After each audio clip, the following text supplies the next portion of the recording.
49 days since the moment he drafted Justin Fields to build this game plan. It was the worst offensive game plan I've ever seen in my life. And it was either intentional or negligent. You either showed everybody that you're incapable of taking talent and building a plan in an offense around a certain style and skill set talent-wise, or you took that talent and said, I don't want to do it.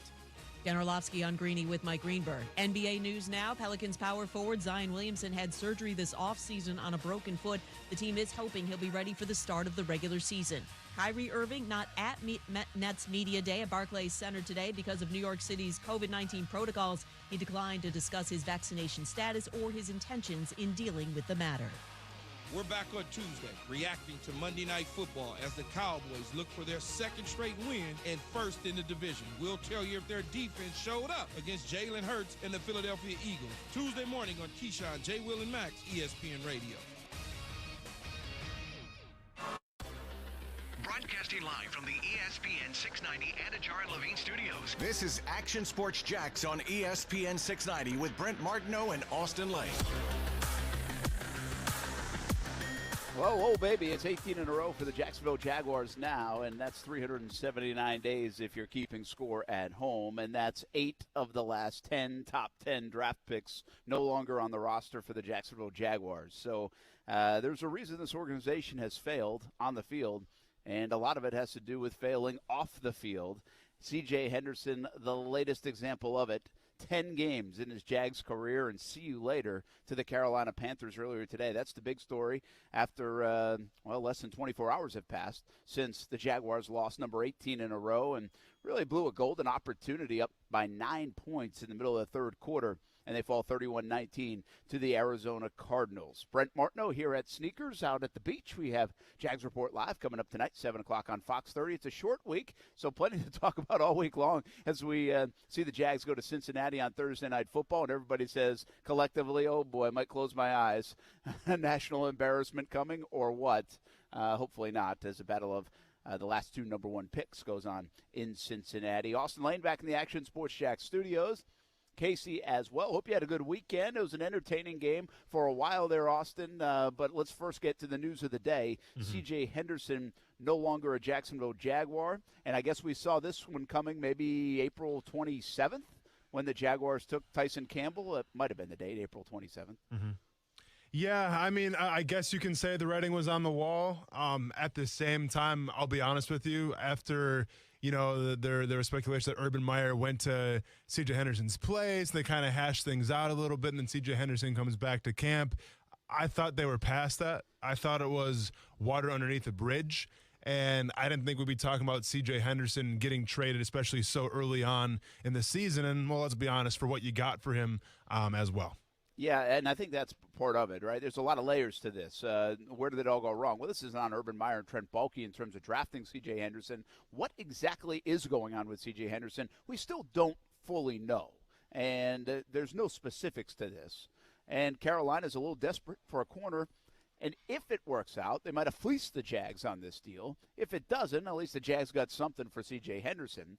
But it doesn't look like much. I mean, when you get a guy 9th overall, just some – 20 months ago, not even really, some 18 months ago, and now you're giving him away essentially because it's not going to work out in Jacksonville, and who knows if it works out for the rest of his NFL career. I mean, the bottom line is you made big mistakes, and that's on the past regime as well. Well, really, it's on the past regime, and the Jaguars just continue to make mistakes, and the dominoes continue to fall.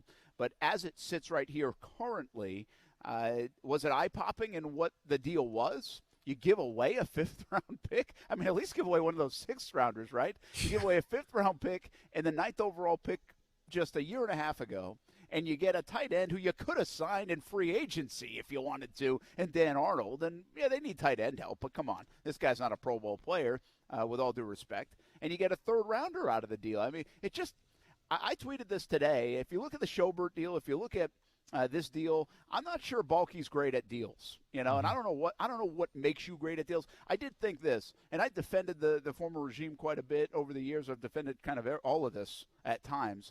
Dave Caldwell obviously not good at drafting in the 1st round. I mean, that speaks for itself. But Caldwell made some interestingly good trades along the way. Even the compensation they got for Ramsey when they had to make the move was good. What they got for Dante Fowler was good. Heck, he got a 6th-round pick for Blaine Gabbert. Yeah. Trent Baalke, my reaction to this was like, that's it? Like, and some people defended Baalke and said, what are you going to get?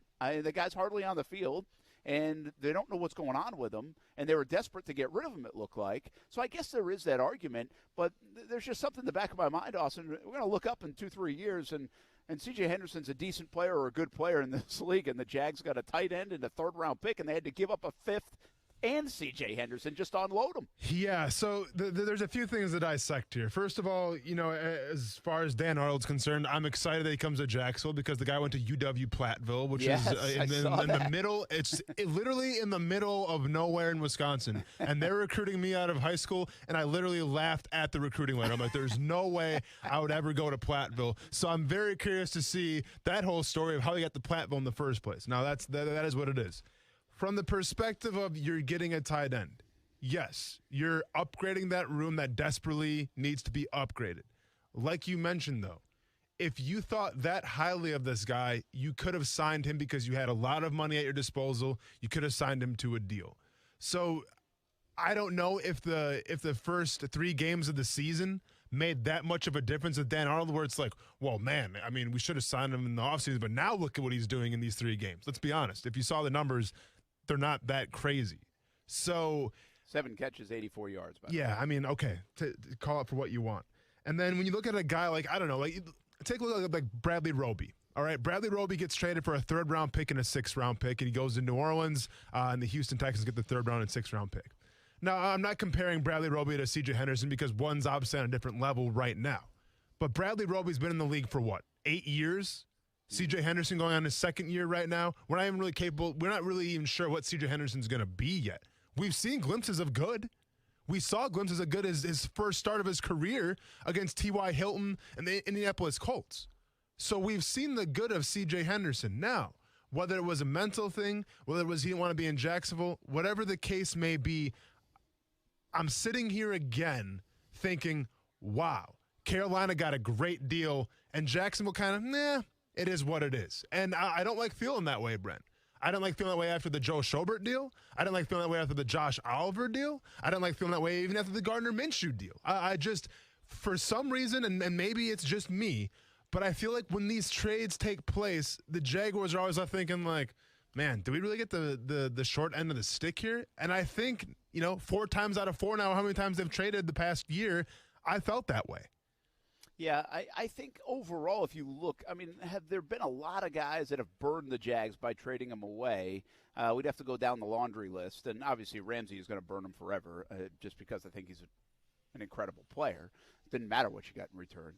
But here's what the hard spot, I think, for us is, and I don't like to root against people, but for this trade to work out, you almost have to root against C.J. Henderson having a productive career. Mm-hmm. The only way this works out for the Jaguars in their favor is if C.J. Henderson, hardly plays or is just no good. And I don't like to do that. I mean, I hope the young man gets well and has a good career. I mean, you don't root against, people like that, I don't think. I mean, I don't think we should. And maybe the change of scenery helps him out. But, I mean, so hopefully it does and all that works out. Though that'll be the beneficiary of C.J. and Carolina. And we'll be scratching our heads here in Jacksonville once again, if that's the case. So that's what's the weird part about that is. But it just doesn't look good. And sure, it looks bad on the old regime. But the bottom line is it's the franchise, and that's 10 years now with top 10 picks, and 2 players are left. Trevor Lawrence, because you just have had him for 5 months, and Josh Allen because it was a no-brainer. Right? Yeah. And thankfully Josh is going to be here a while. We think that's a great building block in Jacksonville. And so we got 2 building blocks. The other guys were either busts, traded away, problems, couldn't do anything with them, whatever it is. And that's a terrible record. That's why you've lost 18 games in a row, by the way. That's why you haven't won since opening week of last season. That's 379 days. That is why. That's the sole reason why. Because in this league you need players, and you need good players. And they drafted bad players. Here's the thing that gets me. For the most part, they drafted bad players. They've been a little unlucky, by the way. I think Justin Blackmon was a good player. C.J. Henderson, I don't think anybody saw this coming. We just don't know if he's a good player. And then all the stuff that blew up with Jalen Ramsey, which in part was the organization's doing. The thing that always is, I've been very consistent with this since the day they traded for Jalen Ramsey and also what they got in return. And I even warned the Jags. I tried to say, hey, don't try to replace him. Don't try to do it. You don't get your ego wrapped up in this. And what the Jags do, they got those 2 first-round picks last year, and they tried to replace Yannick Ngakoue and Jalen Ramsey. That's what they did. Yeah, they tried to replace them. They had to, though. I mean, they didn't. You had a cornerback position that needed to be filled. There's other way. You don't reach for a guy at number 9 to replace Jalen Ramsey and say, see, we can replace you.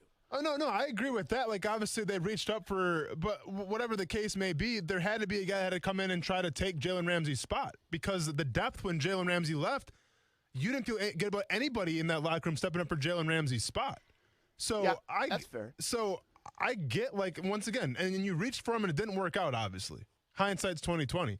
But I get the standpoint of, okay, like, Jalen Ramsey's gone. Who's going to take his spot? Do you address it in free agency? Do you address it in the draft? They had I think it was the 9th pick overall, and they tried. It obviously backfired in their face like you wouldn't believe, but, like, I get that standpoint of you got to replace Jalen Ramsey because, well, now there's a roster spot that needs to be covered, and it's the cornerback position. Yeah, listen, but here's my point, Austin. The Jaguars had a lot of deficiencies. You know, I mean, they could have gone in a lot of ways. I mean, they have other holes to fill, too, you know. They didn't just have to go right away and try to replace. You can pick a corner in the 2nd round, the 3rd round. You can pick them at 20. You can make trades. You can acquire in free agency. There's a lot of things you can do. And I just think if we go back to draft day, we all were like, they picked C.J. Henderson number 9? Oh, for sure. Yeah. Like, really? Mm-hmm. They picked C.J. Henderson number 9? And then they tried to tell us that Caleb Von Chason was like 3rd or 4th on their board or something. I mean, and he's done nothing. So, well, but he was also playing out of position as well his first year. Yeah, true. And by the way, at least Chason's still on the team.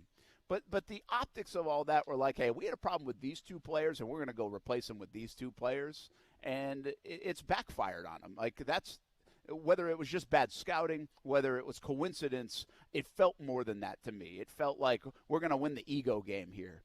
And you could have gone in a lot of directions and picked sound picks and good football decisions. Of course, the Jags had not made those anyway, so who knows even if they picked somebody else that would have transpired. But C.J. Henderson at the time felt like a reach, no doubt about it. And it looks like the Jaguars lost the reach game. And they've done that a couple of times. I mean, Quincy Williams was a bit of reach. At least that was in the 3rd round. You can't be reaching for guys in the top 10. You got to go get good players in an organization that's pretty void of good players. And so I think that's where they messed up on this whole deal.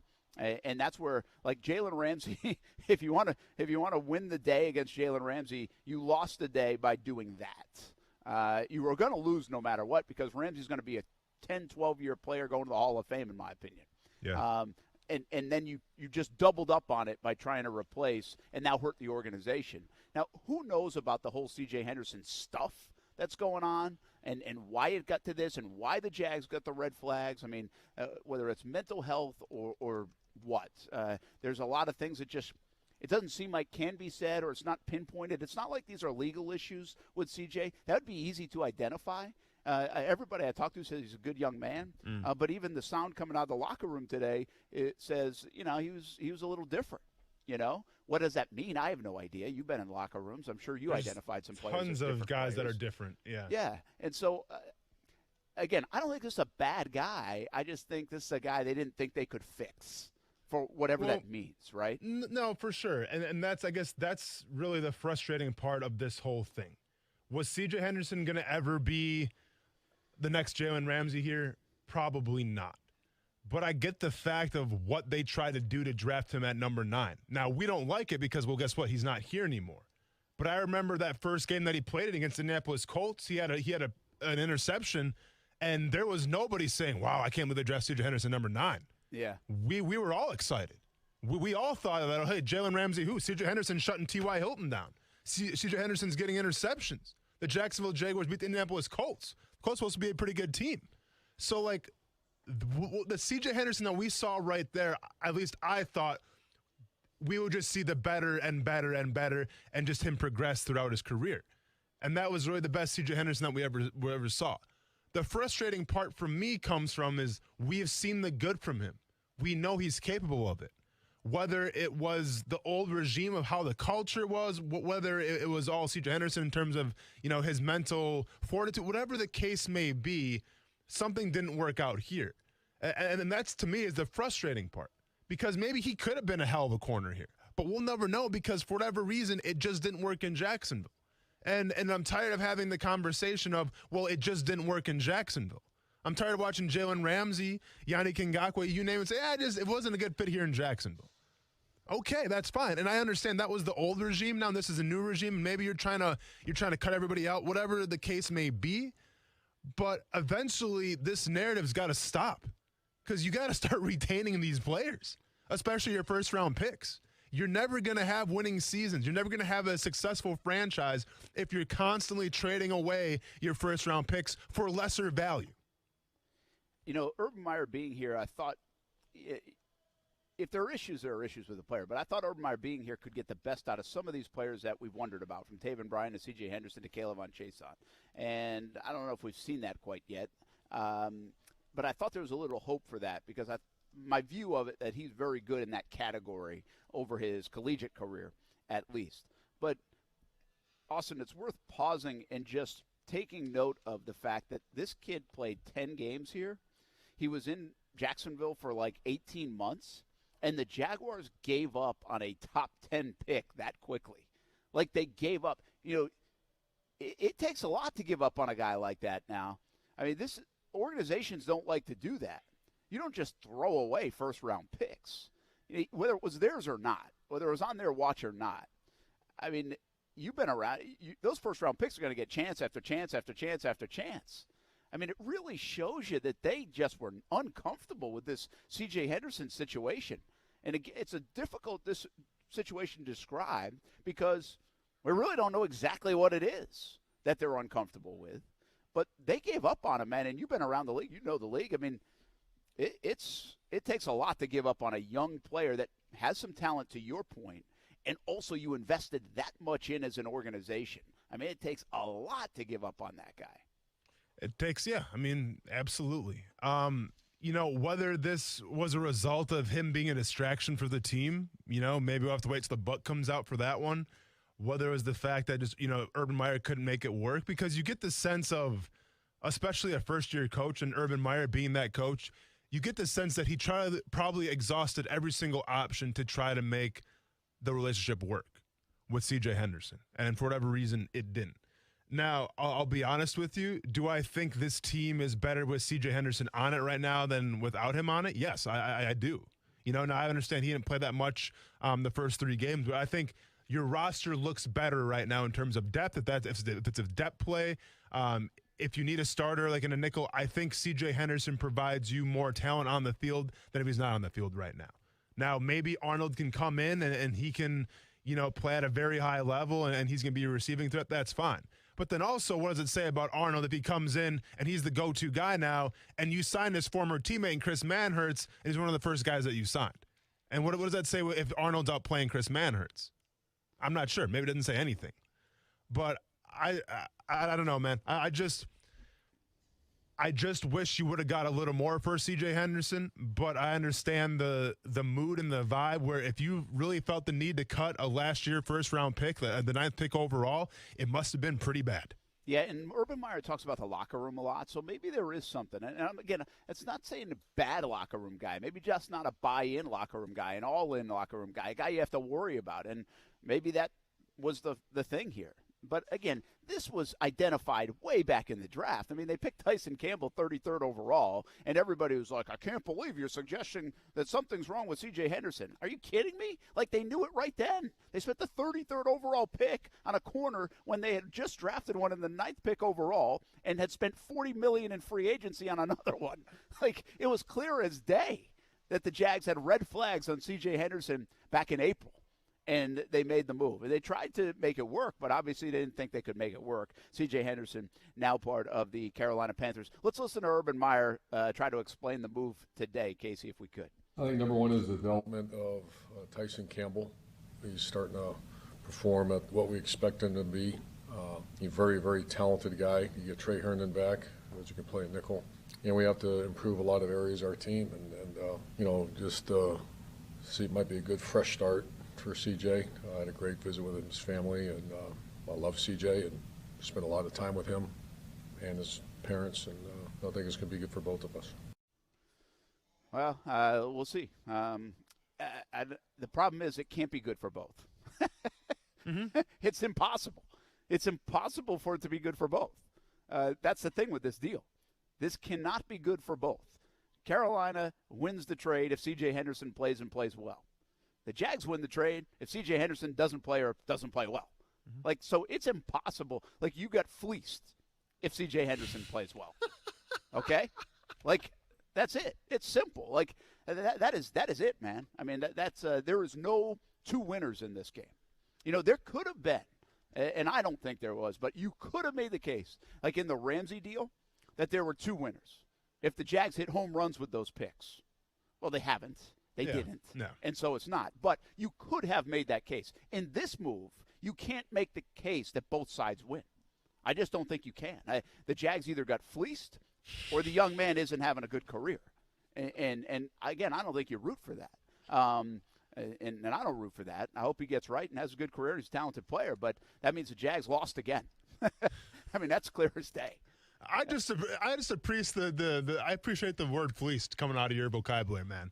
I'm proud of you, dude. The fleecing of America. I remember that on World News Tonight. Oh. Well, then you doubled down on it. It was great. Yeah. The fleecing of the Jags. Okay. Continues. Yeah. All right, let's take a break. I mean, this one got me, man. Listen, this it's just amazing that you can miss.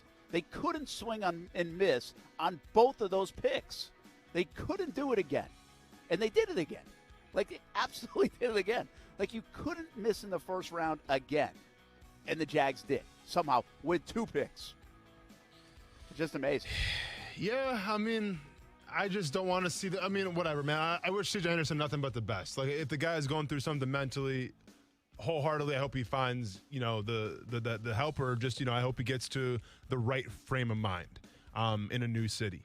At the same time, though, if I'm watching this dude play in the Pro Bowl one year, it's going to be a bummer, all right? It's going to be rough. But now, who knows? Maybe Dan Arnold can come in, and maybe he's the next reincarnation of Darren Waller or somebody. We'll find out. But we've seen this movie before, and the movie hasn't ended well for the Jacksonville Jaguars. The only plus side of this for Dan Arnold is at least you're helping your quarterback out, the guy you made an investment in. And so at least you're going to get somebody to help him out, because the guy they picked up, Jacob Hollister, did nothing to help out the rookie quarterback yesterday. We'll talk about that, the turnovers, the Trevor Lawrence play. Oh, the pick six play. Flea flicker. Did you hate the call? Of course you did. It didn't work. What now? If that play would have worked, I still would have hated it, and I can't wait to get into this next. What now for the Jacksonville Jaguars? They have lost 18 in a row. They play Cincy on Thursday. We're live at Sneakers. Jags Report live coming up tonight, 7 o'clock on Fox 30. Coming up, say hello. We call it Monday Night Therapy, all afternoon and evening, right here on ESPN 690.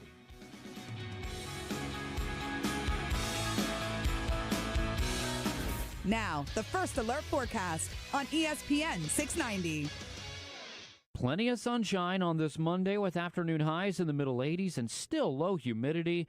Real treat. Skies stay clear tonight. Light winds, low 63. A sun and cloud mix on Tuesday. A little bit warmer, high 88. From the Action News Jax First Alert Weather Center, I'm meteorologist Corey Sima. The Weather Center is brought to you by Beard's Diamonds. Now you can buy like a dealer buys. Save thousands on thousands of diamonds for a limited time at Beard's Diamonds. If you're anything like me, then cars were an important part of your childhood growing up. Literally, some of my very first memories involved helping my grandpa build old cars. If you're into cars, then you know that the technology is always evolving, which is why there's a demand for well-trained automotive technicians.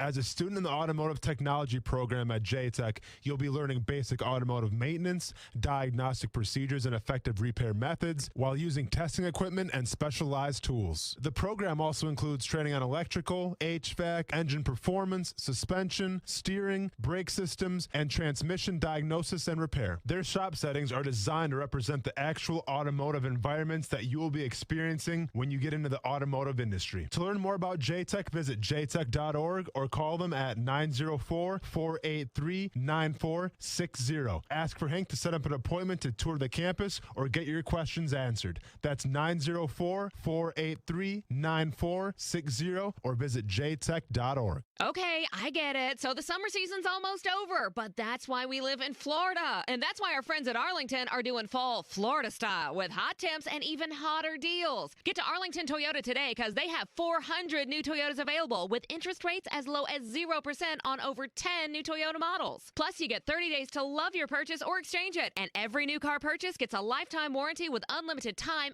and miles. Shop arlingtontoyota.com today. Visit arlingtontoyota.com/September for full details.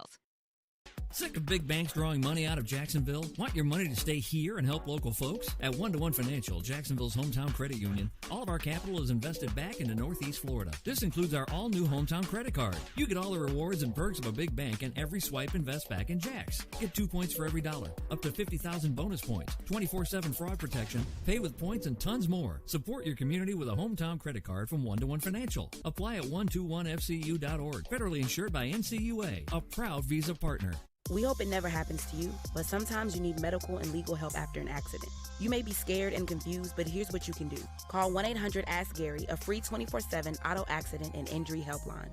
The attorneys we work with will fight hard to get the most for our clients, and they're ready to help you too. So call 1-800-ASK-GARY and get the medical and legal help you deserve. Just call 1-800-ASK-GARY.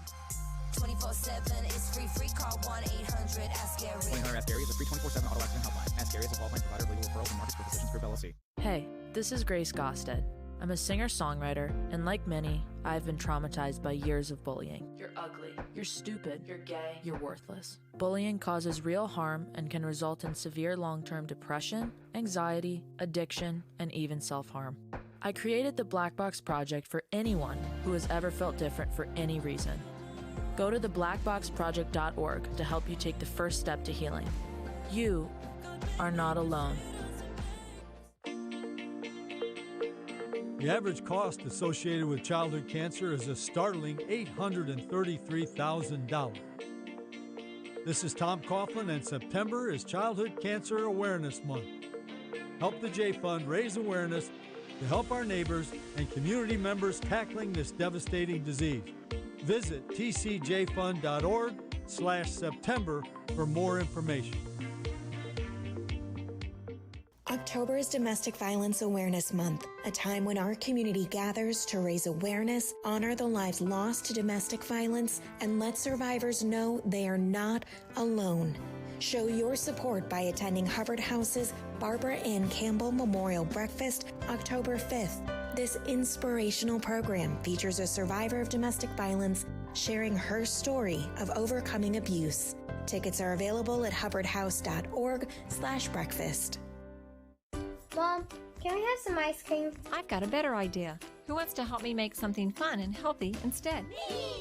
Eating smarter is easy and delicious. Interested in receiving healthy recipes and a whole lot more in your email? Then register at healthiestweightfl.com and learn more about all the small steps that you can take on the way to living healthy. This message is sponsored by the Ounce of Prevention Fund of Florida, the Florida Department of Health, the Florida Association of Broadcasters, and this radio station. Hey, what's up, everybody? It's Austin Lane from Action Sports Jax on ESPN 690. Smart speakers are becoming part of everyday life, so why not use it to listen to the radio? Tell Alexa, Google Home, or any other speaker to play ESPN 690. Give it a shot weekday afternoons from 3 to 6. Hey, everybody, I had some folks over the house the last couple of weeks here and there, and they asked me about the garage, and I'm telling them about the garage. I've been telling you about the garage, too. Easy Garage Solutions. How do you clean up your garage, get everything off the floor? You put it and elevate it from the ceilings, all those bins and baskets, Christmas decorations, all that junk, you know how it goes. You accumulate a lot of it. Well, Easy Garage Solutions will do that, and they do even more. Monkey Bar technology. You can hang lawn equipment, the bikes, create so much space hanging the bikes on the side of the wall. Monkey Bar technology, one of a kind. You can only get it at Easy Garage Solutions. Also, cabinets and flooring available as well. Easy Garage Solutions. Find them at easygaragesolutions.com. Easy Garage Solutions. It's that easy. Hey, what's up? It's Austin Lane. Check out Action Sports Jax on ESPN 690 or ESPN690.com. I think this one's been about a week or so, and then an injury they had an injury to one of their players. But that Trent he'd be the one to ask on all that. That was more Urban Meyer, I think, on the C.J. Henderson front, and basically saying Carolina got desperate. I mean, they're desperate for a corner. And they lost the Horn kid out of South Carolina, and they actually added, wasn't Rashawn Melvin, wasn't he here too at one time? I think they picked him up, I saw today too. I thought Melvin, the corner, was with the Jags at one point. He used to play in Detroit. If Okay. It's the same guy. Yeah, okay. And I'm pretty sure I saw them pick him up. So they added, so they certainly are void of some corners, and they take a chance here. But again, this is an okay chance if you're Carolina. I mean, the upside of this could be really good. Yeah. So, I mean, I think it's a decent, for a team that's 3-0 and really trying to compete and off to a nice start. I think it's this could blow up in their face too, obviously, but I think it's a pretty good move. If I was a Carolina fan, I'd be excited about the idea of this, and now you just hope that it works. Brent Martineau live at Sneakers in Jax Beach. Austin Lane back in the Action Sports Jax studios. C.J. Henderson traded away today for Dan Arnold, tight end, and also a couple of swapping of picks. Jags get a third-rounder. The Carolina Panthers get a fifth-rounder, Austin. Yeah. And that's the thing with the whole Carolina side of things, where if it doesn't work out, like I get Dan Arnold, I think they liked him. I know they got like a rookie tight end now that they really like, or a young guy that they like as well, and that's why they kind of let Dan Arnold go. Notre Dame but kid, yeah. At the end of the day, I mean, let's say for whatever reason Henderson doesn't pan out, and let's say it's horrible. I mean, are you going to lose sleep if you're Carolina about trading away an undrafted guy in Dan Arnold and trading away a third-round pick? Probably not. No, probably not. In the grand scheme of things. No. Yeah. All right, so let's go. We'll go more on the C.J. Henderson deal in a bit. We got a ton of reaction on it, so we'll get to some of your thoughts. And the lines are always open here, 904-362-9901. Let's talk about this football game, too, though. The Jags lose 31-19. And it was an entertaining game. It was funny. Jags seemingly played a lot better. I thought they played really well on defense. Mm-hmm. There were some nice moments on offense. I thought the offensive coordinator overall, which is funny while we're going to talk about this, finally found that rhythm with his team. Like, I thought it was so much better, the balance of pass and run. I mean, it took 3 games. I don't know why it took that long, but they did it, and then they make the catastrophic mistake. In a matter of 15 minutes, this thing went from 19-10 Jags. Literally 15 minutes. It was actually less than that, Austin. It went from 19-10 Jags, mixed extra point for Lambeau. We'll talk about him later. Mm-hmm. And quick drive. I mean, fast. The defense played so well, but this was like a 5-play, 2-minute and 12-second drive. Boom, right down the field. And then a pick 6 on a flea flicker. They had run 8 straight times on the touchdown drive to get it 19-10. One Trevor Lawrence run. The rest was all Carlos Hyde and James Robinson. Robinson finishes it off. It was beautiful. It's fantastic. And then they run again on the first down. It's 2nd and 6. And they're at like their own, 30 or something. And they try a flea flicker. Mm-hmm. And you hate it. Mm-hmm. And everybody in Jacksonville hates it. And everybody in Jacksonville mostly hates it because it doesn't work. But you hate it anyway. Yeah, I mean, and I'm being candid here. If they would have completed that to, I think it was Chark down the middle of the field. Like for a touchdown, by the way, yes. Yeah, if that play would have worked and everybody does their job and Chark gets a touchdown, I still would have questioned the call. Wholeheartedly. Still would have questioned the call. Because of what I know about the game of football. Okay, let's go back to the whole series where they had James Robinson and a little dose of Carlos Hyde. I think they ran 8 straight times in a row. Ran the ball down Houston's throat. I'm sorry, Houston. Ran the ball down Arizona's throat. The Arizona could not find a way to stop the run. They stacked the box. Didn't matter. It was a James Robinson show. Like, that was the most impressive drive, in my opinion, with all due respect to Trevor Lawrence and his arm. But that was an impressive drive right there because you inflicted your will on the opposing team. And as someone who's played defensive line before, there is nothing more demoralizing than when you know a team, what they're trying to do, and you can't stop it. That was the situation the Arizona Cardinals found themselves in on that one drive. James Robinson puts in the end zone. Jaguars go up. 19-10, and now it's like, all right, we're feeling good about ourselves. Now, after that, it was a pretty easy run for the Arizona Cardinals in terms of like a 2-minute drive. There were some breakdowns on defense, but nevertheless, Arizona had way too easy of a time getting a touchdown. Okay, so keep in mind. So what is that? Maybe 3 or 4 minutes after the fact that you score a touchdown, the Arizona defense is gassed. Now they're coming back on the field. The first play of that drive, I believe it was Carlos Hyde, gets the 4-yard gain for the Jacksonville Jaguars. Okay, great. That's telling right there. If you go back to the well and you get a 4-yard gain on first down, they have not yet figured out a way to stop it. They could stack the box, do whatever they want to do. They can't stop the run. And guess what? They're getting tired. Their moral is getting deflated because they know what you're trying to do and they can't stop it. So to switch up the script then and go, yeah, we can run the ball here and we could probably get another 3 or 4 yards or maybe get a first down after that. But we're just going to go ahead and throw this flea flicker from our own side of the field because, well, we're getting a little too arrogant. We're getting a little too cocky. To me, I would have just kept enforcing my will on them and saying, until you guys stop this, we're going to keep on doing this. Like, that to me is what should have happened. Now, once again, if hindsight's 20/20. If they convert the flea flicker, we're all celebrating fine. But I still would have been like, well, okay then. But now your defense isn't really rested because now your defense is back out there trying to stop Kyler Murray, who just took it down the field after like 2 minutes. So now you're setting your defense up for failure as well. So why wouldn't you help your defense, let them get the adjustments after Kyler Murray just drove down the field like it was no problem? And why wouldn't you keep on running the ball and give your defense a rest?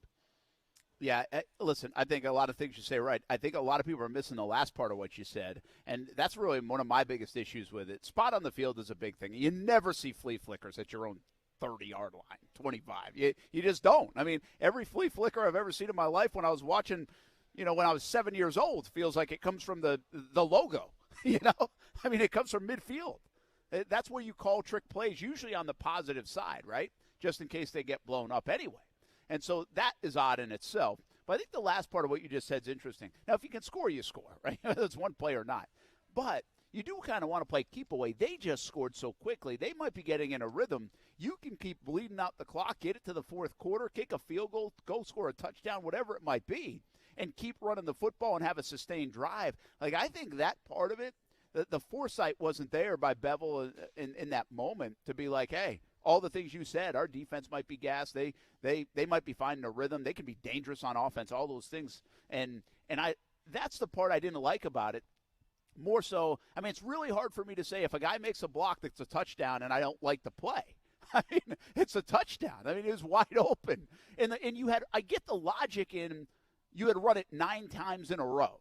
And so it would be unexpected. I just never – the thing about it that got me was I've never seen it blown up like that. Every flea flicker I can remember, sometimes nowadays especially, they cover it pretty well downfield. Like, you never used to see it. It used to work all the time, it felt like, when I was a kid. And now, like, you see the play covered up. But, Austin, I never see it get blown up like that. And Norwell missed the block, it looked like. They kind of said today that he still is selling the run, and that's part I don't know, man. I did talk to somebody today outside the organization, so they might not have spun it, that said it's a really hard task for an offensive lineman on that, is that you have to still sell the run. Mm-hmm. Like, you have to hold it and sell the run on a flea flicker, and so it's not as easy of a play as for an offensive lineman, which maybe even then speaks more volumes to why don't call it there. Well, then sell it like a run, though. Don't sell it like it's a screen pass, because that's what I saw. Like, he was trying to set up like it was going to be a screen pass or something, like where you just kind of let the offensive lineman go, you turn around and, like, they have free reign. That's what it looked like to me. And obviously that's not the way you want to block, especially right up the middle where he's dead to rights to the quarterback. Yeah. So, I mean, okay, I can get the whole narrative. All right, it was supposed to be like that or whatever. I mean, at the end of the day, just block a guy in front of you.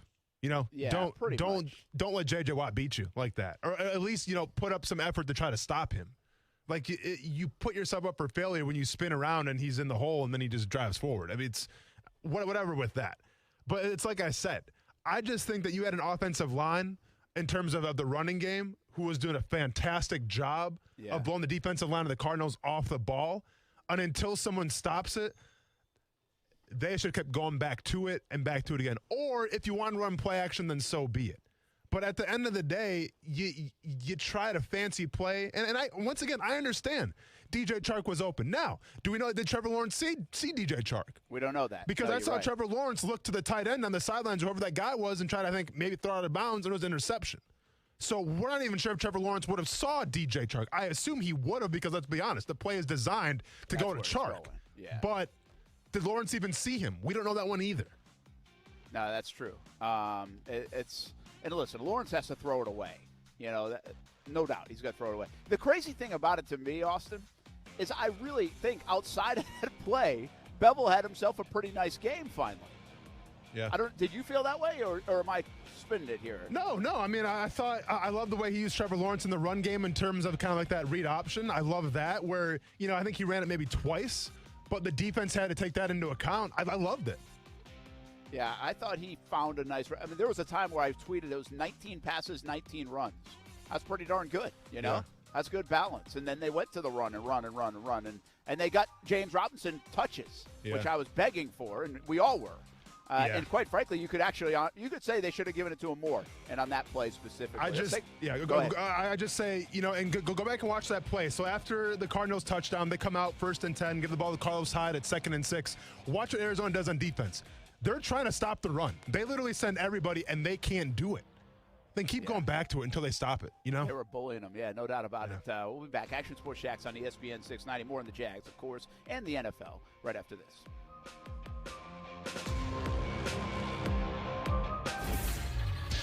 ESPN 690 SportsCenter update. What's up, Jacksonville?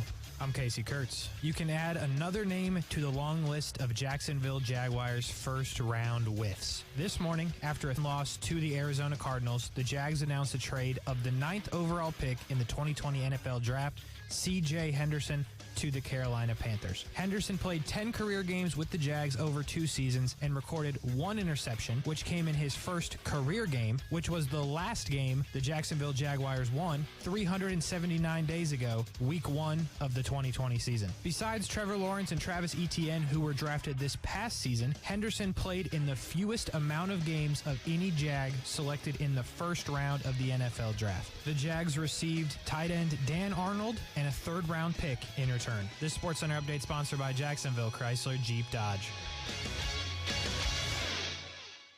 What's up? It's Casey of Action Sports Jacks. If you can't catch the show live, just search Action Sports Jacks wherever you get your podcasts to make sure you don't miss moments like this. Now, keep in mind, you're sitting next to Mr. Thanksgiving right now, because I absolutely stuffed the stat column. You sure did. And they called me Mr. Thanksgiving. Nobody called brag. Nobody called you that. I don't want to brag. You called yourself that, maybe. I don't want to brag. We're talking 4 points. Yep. We're talking 2 rebounds. Yep. We're talking a steal. Okay. We're talking a block. Yep. And I almost broke a guy's ankle. I'm just saying, if you find yourselves around some Jacksonville Giants and all of a sudden one of them starts saying, is that stovetop dressing? Oh, jeez. What is that? Is that cranberry sauce? Oh, Mr. Thanksgiving's in the house. And that's who they're talking about me. Angie's List is now Angie, and caring for your home just got easier. Whether you need help with routine maintenance or a dream remodel, Angie makes it easy to see reviews, compare quotes, and connect with top local pros who can get the job done right. Plus, you can see upfront pricing and instantly book hundreds of projects. No phone tag, just the work you need done at a time that works for you. Angie's got your to-do list covered from start to finish. Book your next home project today at Angie.com. That's ANGI.com. What's your ultimate game day experience? A tricked-out man cave? Deluxe tailgate? Then enter the 5-Hour Energy Football Sweepstakes for a chance to win $10,000. And make your ultimate game day experience a reality. To enter, buy any 5-Hour Energy product and upload the receipt. It's that easy. The 5-Hour Energy Football Sweepstakes. Enter today. No purchase necessary. Must be 18 and a legal resident of the U.S. Ends December 10th, 2021. For official rules and how to enter without purchase, visit 5hesport.com. Void where prohibited. Are you bored from being bored? Then put a little excitement in your life in a great pre-owned from Arlington Toyota. Our friends over at Arlington have over 400 used available. 400! All makes and models. Plus, you get 30 days to love your purchase or exchange it. And if your Beacon score is from 450 to 850, almost everyone is approved. I'm excited. Are you excited? Then shop in person and online at arlingtontoyota.com today. Visit arlingtontoyota.com/September for full details. We ask people what they would do when they get back to their loved ones. I will hug my mom. My brother better be ready for that bear hug. Getting vaccinated is our chance to get back to what we miss so much safely. And for people at higher risk of complications due to diabetes, high blood pressure, and heart conditions, the COVID-19 vaccine is an important choice. Getting back to life. Set your heart on it. It's up to you. For more information, go to heart.org/vaccine. A message from the American Heart Association. Temperatures keep climbing, and hotter weather means your body needs more water. Stay hydrated. CGC Water Treatment wants to make sure the water you and your family drink is cleaner, healthier, and tastes great. It starts with the Connecticut system, proudly made in America and installed by the pros CGC Water. Not sure about your water? Call CGC. They'll analyze your water for free. I haven't had to worry about my water since I got mine installed because Connecticut systems remove up to 99% of the contaminants.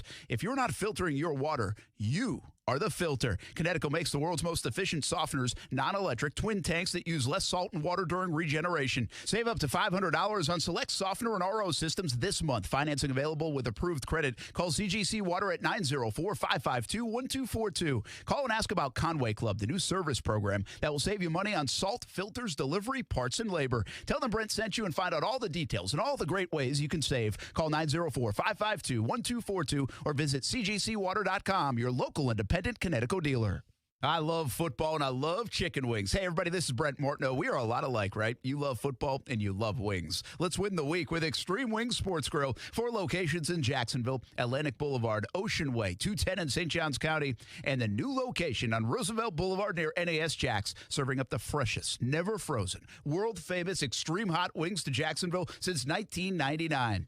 We like football. We like wings. We love a good deal. To celebrate the grand opening of the Extreme Wings Roosevelt location, get 6 wings, french fries, and a drink for just $12.99 at the Roosevelt location. 6 wings, french fries, and a drink, just $12.99. Active military gets special discounts. Jalapeno ranch, Caribbean jerk, spicy blue cheese, lemon pepper. So many flavors to choose from. And, of course, they can make them extreme if you want. Plenty of space at Extreme Wing Sports Grill locations. If you're looking for a place for the entire team, try Extreme Wing Sports Grill. I love it. You'll love it. 4 locations in Jacksonville, including Roosevelt Boulevard near NAS Jacks.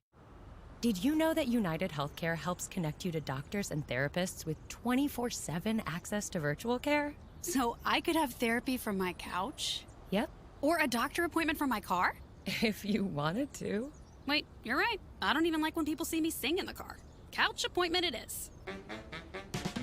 Virtual visits are just one of the ways United Healthcare helps connect you to better health. Learn more at uhc.com. Plan benefits may vary. Listen to ESPN 690 anytime, anywhere, on any device. Whether you're at home or on the go, get the latest on the Jags, FSU, the Jumbo Shrimp, and Action Sports Jacks on Odyssey.com. That's AUDACY.com or on ESPN690.com. The Bengals are playing very well. They had a big, huge win. They're playing at a high level. We through 3 quarters or, first game, nothing. Second game, we made it through a half that we're playing pretty well. Third game, we're just, I'm looking for constant improvement. I'm looking for loyalty and faith in the locker room, which I have. That's never wavered. And I'm not taking anything away from Cardinals. We played well enough. Don't make some mistakes. We could have won that game. Yeah, they could have. In a lot of respects, they played well enough to win at times, or at least give themselves a chance to win. We're going to talk more about Trevor Lawrence in a bit. Brent Mortno back here at Sneakers at Jack's Beach. Come on out. Jags Report live tonight. We'll be here every Monday, 7 o'clock. You can watch on Fox 30, but come on out, say hello, spend some time with us right at the beach. It's beautiful. Go walk on the beach. Come on, buy sneakers. Watch the show live. It'd be great, and love to have you. Awesome. Action Sports Shack Studios along with Casey. The turnovers are just killers. I mean, think about the turnovers here. And again, we'll talk about Trevor a bit more in a moment. But the turnovers happened, and one was at the end of the game, so it really doesn't matter. But I'm going to give you the stat anyway. The turnovers happened when the Jags had the ball at the 16, the 17, and the 24-yard line, Austin of Arizona. And then, of course, they had the pick 6. Mm-hmm. I mean, it's 4 turnovers. You never win a football game anyway, especially if you're not even that good of a team like the Jags. But they cost themselves so many points. I mean, that was a huge – even if you just take field goals at the end, and if your field goal kicker could make them, and that's 9 points and 7 points on the pick six. I mean, think about that. You just can't make them there. Some of the turnovers the Jags had been making, they actually weren't as costly as in the first couple of games. The Jags defense had held, or they stopped for a field goal, or things like that. These yesterday were extremely costly. Yeah, and that's the thing about when you're in your own, you're on your own side of the field.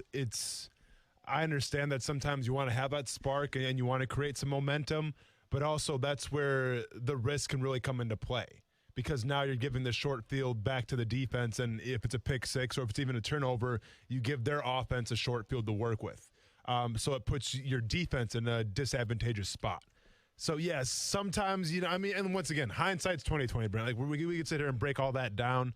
But when you're in your own side of the field, and I guess at the end of the day, the red zone, too, is important, right? Like, you can't turn the ball. Hollister's got to catch the ball, right? Yeah. I mean, James Robinson can't knock it out of his own quarterback's hands. And, again, the last one's whatever. It was the final play of the game. But, But so you just can't do it. They were just so costly. Again, you can't turn it over, but where they turned it over in this game specifically was like points off the board or on the board for Arizona. Mm-hmm. That's how drastic it was. And I don't think we should lose sight of that. The turnovers now, they're -8 on the year, and all this other stuff going on. That was a big part of that was the loss. I mean, that was really the loss. The turnovers told the story, as we knew. With the pick six. One quick overall NFL thought. How about you look at the standings, man?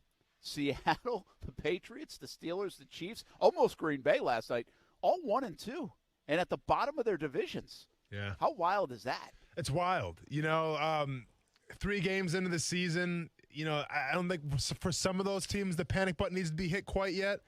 But if you look at just the way they're losing these games, though, I mean, Seattle.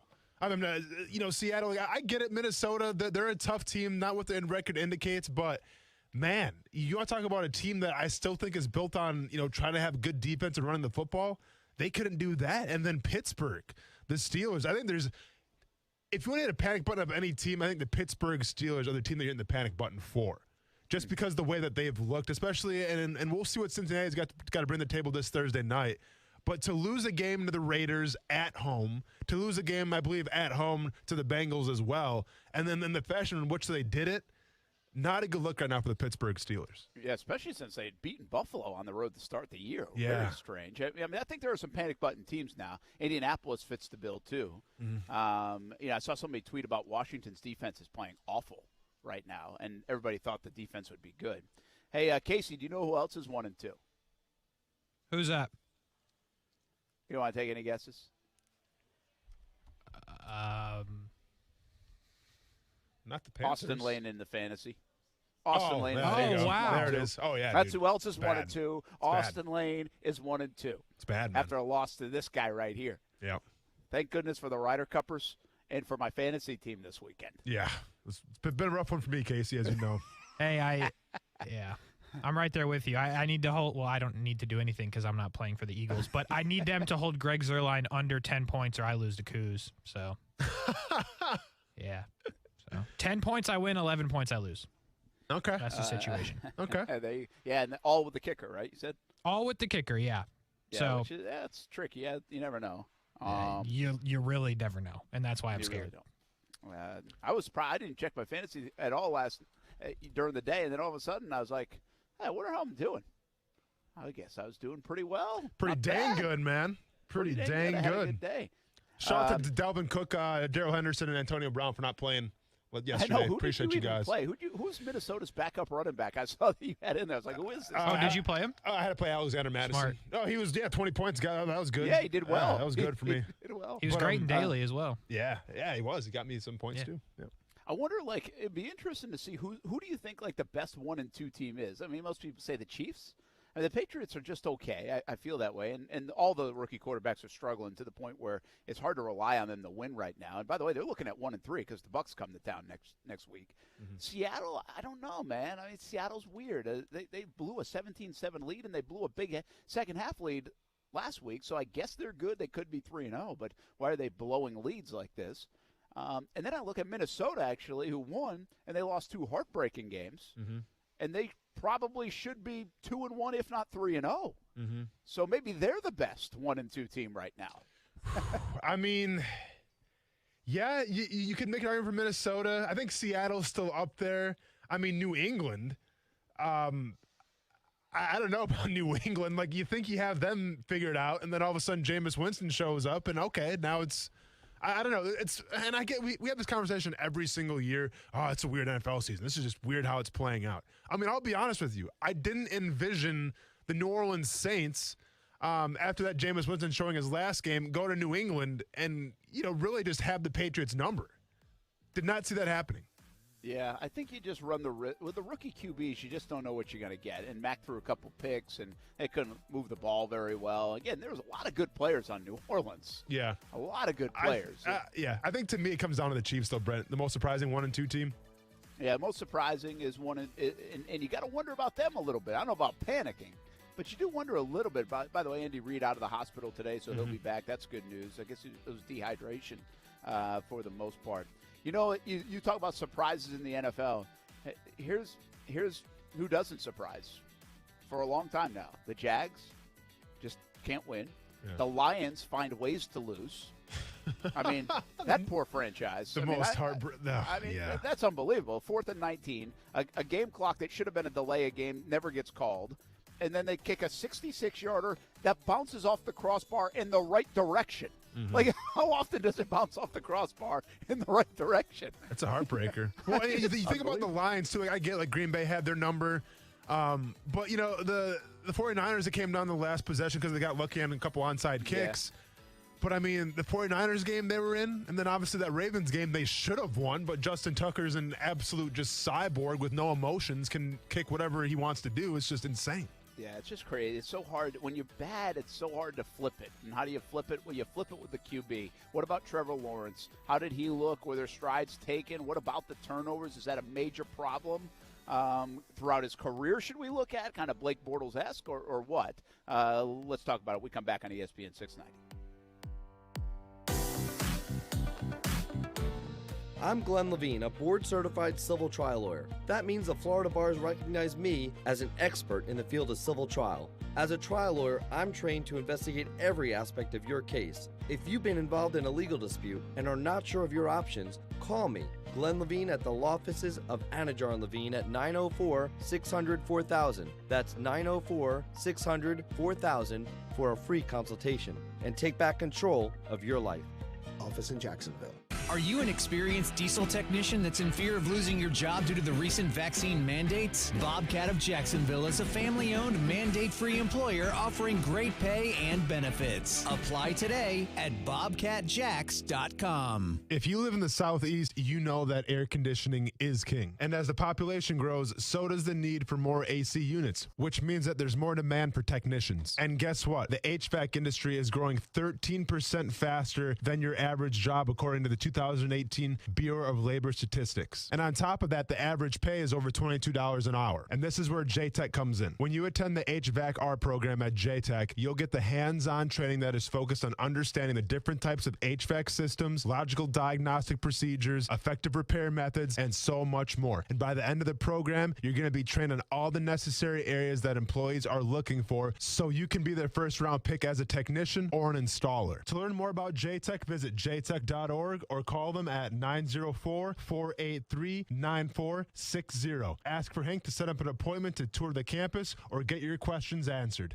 That's 904-483-9460 or visit jtech.org. The American Freedom Tour is coming to Jacksonville. I'm Dean Black, chairman of the Republican Party of Duval County, and it's time for Republicans to get motivated and defend freedom. 2 historic days, Friday and Saturday, October 8th and 9th. Come see Donald Trump Jr., Kayleigh McEnany, Dan Bongino, Dinesh D'Souza, and many, many more. Get your tickets now at DuvalGOP.com. I will see you there. Farah and Farah is accepting applications for its 2nd annual Empowering Greatness Scholarship. 5 high school seniors will be awarded full tuition to a 2-year Florida college of their choice. Learn more at farahandfarah.com/scholarship. Jacksonville. Broadcasting live from the ESPN 690 Anajar and Levine studios. Anajar and Levine Accident Attorneys. Call 904-600-4000. That's 904-600-4000. ESPN 690. Jacksonville's home for ESPN Radio. WOKV Jacksonville. Listen live everywhere you go on ESPN690.com. ESPN 690, a Cox Media Group station. This is SportsCenter. I'm Christine Lisi. When it comes to the Bears starting quarterback for Sunday's game against the Lions, everything's on the table. Coach Matt Nagy told reporters today that Justin Fields, Andy Dalton, Nick Foles, all under consideration to start after the disaster of a performance in the loss to the Browns yesterday. Fields had a rough go in place of the injured Dalton. ESPN NFL analyst Marcus Spears. Everybody has their opinion and their connotation and context about what Matt Nagy did. The worst thing Matt Nagy did was put his entire team in a bad situation. Matt Nagy lost his mind yesterday as a head coach in the NFL, and it's probably going to cost him his job. Chiefs coach Andy Reid released from the hospital after being treated for dehydration. The team expects him to return to work soon.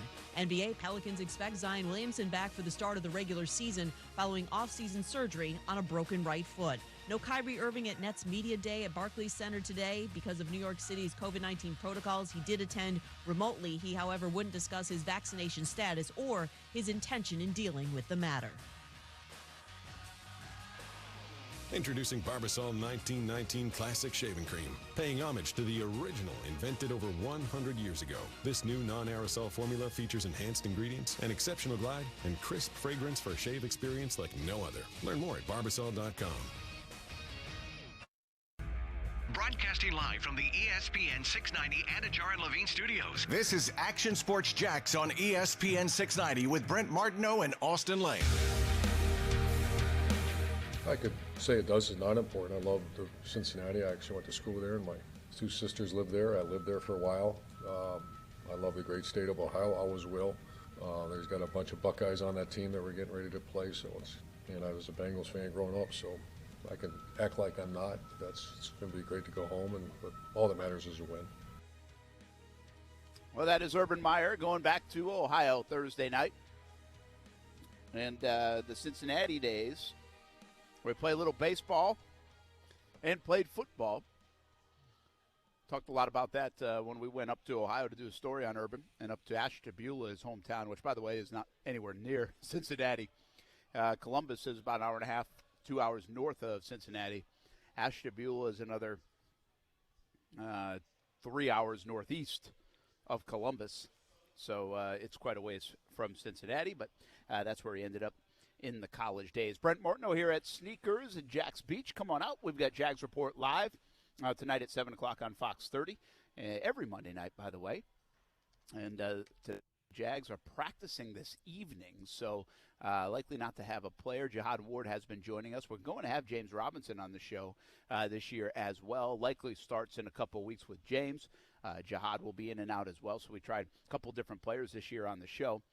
So that's every Monday night, Jags Report live here at Sneakers, and doing the show today until 6 o'clock. So come on out, grab some food, beverage.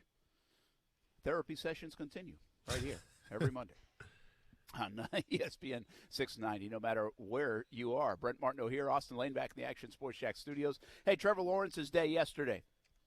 What do you make of it? You know, it seems to, and I don't want to call it a consistent thing, because I think if it was a consistent thing the whole entire season, you wouldn't be happy with what the final numbers say. But I find ourselves saying, okay, he had some amazing throws, which we've never seen before in Jacksonville, possibly. Okay, great.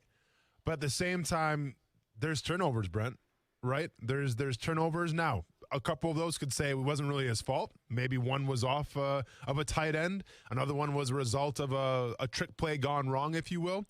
But at the end of the day, when we're analyzing these numbers, it's not going to be like, whoa, that one turnover wasn't his fault. And that interception wasn't. Like, you can't speak like that. That's just not how the game works.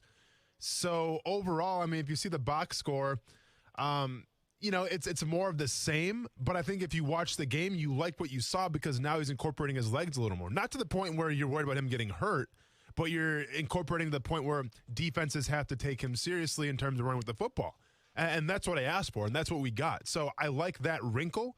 I think you have an offensive coordinator now who's starting to tailor more of a game plan towards your quarterback, which should be the plan. But obviously the turnovers have to get cleaned up. Yeah, well, we saw 33 passes. That's a better number, right? I mean, that idea of 33 is really good. He's 22 at 33. He's been a 50% passer on the season. The last time out he threw, I think, was like 14 of 33. So 22 of 33 means he's taken better passes, more conservative passes, safer passes, not pushing it down the field. But I still thought he pushed it down the field at times. The beautiful throw on the touchdown to DJ Chark. I mean, holy cow, it was just on a rope. It was a good catch by DJ, too, but it was the throw that just makes you go, wow, man, gets you excited, no doubt. And you know what I like about him? He does not get panicky in the pocket. He does not get going too fast. Now, listen, there are times everybody's going to have a little happy feet and things, but I think he's patient in the pocket and hangs in there and then makes a play kind of right before he gets hit. And he can make those throws. And here was a zip throw to Marvin Jones as well. I think it was just kind of like a 12-yard play. It's like, dang, man, he got that in there. So it's good to see all of that. The turnovers are just – I do think two of the turnovers especially, the last one I'm just even not going to talk about, the two turnovers were just – the last one was the last play of the game. I mean, it's not like they were – I think they were just in desperation mode and they just blitzed them and whatever. But – it just didn't have an impact on the game is my point. The pick, I mean, Hollister has to make the play, right? I mean, you didn't see anything different than that. I mean, it wasn't a bad throw. No, Hollister has to make the play, but also Lawrence took the short route instead of the long route that was right behind Hollister. Oh, yeah, that's right. We were in the press box together, and you wanted him to wait another half a beat, right, and get it to Marvin Jones in the corner of the end zone on the right side. And truth be told, it wasn't even really wait. I mean, yeah, you could wait a half a beat, but it was there at the same time he threw it to Hollister. Just if you would have looked in the back, you would have saw Marvin Jones breaking open towards the end zone, that kind of corner route it would have been. And it would have been there because Jones had his guy. So, he and I don't know if it was the easier throw per se. Obviously, it was a shorter throw, so it's probably easier. And Hollister has to make that play. Just got to make that catch. Got to help your quarterback out. So it's not really a testament to saying, well, Trevor Lawrence didn't make the right read. It was still going to be probably a first down. But you had a touchdown opportunity with Marvin Jones in the back on that same route, just a little deeper. Yeah, you saw it right away. You saw it actually before I even threw it. I like to sit next to you sometimes. You throw it, and then we went back and looked at the play, and he did have him. I think a little bit of that, Austin. See, I like the touchdown throw in the corner to DJ. It looked like he had read his progressions, right? Went through them, and then boom, fired a ball. He's missing some guys. I mean, we saw that in week 1, week 2. He's not always making the right read, all that stuff. So, I mean, there's some of that going on, but it's not like he can't read the field. He has done it at times too. Mm-hmm. And so I feel like that part is a little bit the rookie stuff. Things are flying a little fast and maybe just don't wait that extra beat or find that right guy. I think I'm cool with that is my point. And I think we should all be cool with that. That's just part of it. What I'm a little afraid of here, and this is scar tissue, is like, well, first of all, let me tell you this. Trevor Lawrence, that was a cold tub day for Trevor Lawrence. I mean, he got whacked around a little bit. Mm-hmm. That was the most punishment he's taken yet. But Bortles, you look at a guy like Daniel Jones, who we talk about, they have like turnover problems, and they never went away. It's way too early to know if Trevor Lawrence has a turnover problem, but it's worth noting that there's 9 turnovers in 3 games, and he keeps elite company now, if you want to call it that, with Troy Aikman and Jim Zorn and Peyton Manning and Blake Bortles for the only quarterbacks in their first 3 games to throw multiple interceptions. Yeah. So, I mean, it is what it is. I'm not saying, hey, this is going to be a career-long problem, but I'm a little surprised at how much he's turned it over. I did not anticipate that happening. He's 7 picks and now 2 lost fumbles. It surprised me how much he has turned it over in the 3 games. Yeah, and I don't think this was really ever an issue for him in college. Like, yeah, he had turnovers here and there, like any college quarterback seemed to have. But And he's in great company right now, like you mentioned. Who are the names again? You said it's Jim Zorn and Blake Bortles. Zorn's okay, but Bortles, I'm not sure you want to be that company. But it is Aikman and Manning. So Aikman and Manning as well. There's a lot of these stats that Manning's going to be involved with because he threw so many interceptions. Yeah. Again, the game's different now. Manning wouldn't have thrown 28 interceptions his rookie year if he played today. Yeah. It would have been a lot safer stuff. Now he still might have thrown 22, but he wouldn't have thrown 28. Yeah. And so I feel like he'll clean that part up. And again, there's been some stuff where it's not his fault, but there's also been some that definitely have been his fault. So I'm just got my eyes on it. Turnovers can be trendy is really what I say. And you just hope it's not a trendy topic that we talk about all year long for Trevor. No, for sure. And listen, to me, the turnovers, obviously, they should be a cause for concern. I think with any quarterback they are. But, if you look at the turnovers, it's not like, he didn't have enough arm on the ball or something like that. He's making the reads. It's just he sometimes doesn't see the defender coming across, right? And the defender makes a great play.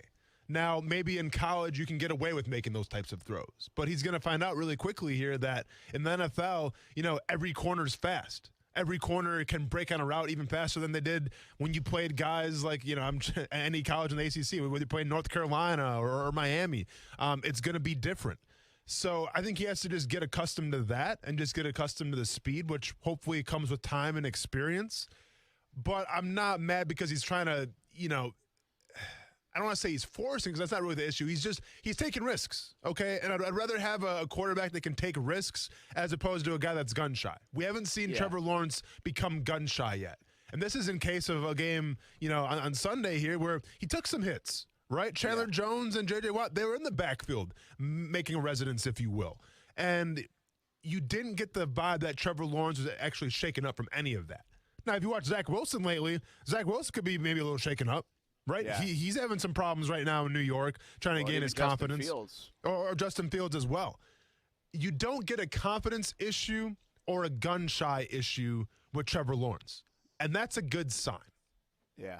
That's a good call. You're right. I mean, there isn't that vibe. I watched him closely at the end of the game because he took a big hit at the end of the game. The helmet got grabbed, and it was just I like to think about, man, he's going the cold tub for a while these next couple of days, and it's a short week. I bet he was sore after that game. I don't think he was that sore after the first couple. I think he was pretty sore. He got whacked a few times, got sandwiched on the one play. But I hear what you're saying, man. I don't get that. I think he's cool in the pocket. I think he can take hits. I think and you know what you said? He does take risks, but I didn't feel like yesterday's turnovers were risky business. I think it was a poor play by a young quarterback on the pick six, just to throw it up there. He wasn't trying to. He wouldn't have taken that if the clock, if he didn't get sped up. I just think that was a bad play. Much like the bad throw that he made in Houston, interception 3. Remember that? I was like, what are you throwing to? Yeah. It wasn't even anything to risk. There was nobody in the area. Yeah. So, and then the other ones, the turnovers weren't risky. I mean, he had the tight end over the middle. He threw it to him, catch it. I mean, James Robinson knocked the ball. I mean, that's when things are going bad, when your running back knocks the ball out of your hand, I mean, golly. Yeah. It's just, amazing. So anyway, I think I just liked overall – And I think he said this outside of the pick six. He said, I thought I was made good decisions all day. And I would agree with him. I think there was some growth there. I really thought there was growth between him and the coordinator, the offense and the coordinator, the offense in general, and the rookie, even though you look up and he turned it over 4 times. It just didn't feel as bad as the 3 turnovers in Houston to me. So we'll see. You got to keep an eye on it. Turnovers are king in this game. They are king in the game, and especially when you're not that good. He's got to give me a clean game soon, I thought this was going to be it for him, and I would really like to see him get through this Thursday night game without turning it over, Austin. I mean, if he can do that or, get to the fourth quarter without doing it, just don't let the numbers pile up on you. Yeah. I would feel better about some of the stuff we're seeing if I could see a game with just a goose egg on the turnover front. No, for sure. Because that does put your team behind the 8 ball, especially a team like this right now who, let's be honest, you had an Arizona Cardinals team who didn't look their best on offense, especially early in the game, right? Who Kyler Murray's throwing ill-advised passes for interceptions with Dewey. So, the Cardinals did a lot of things wrong.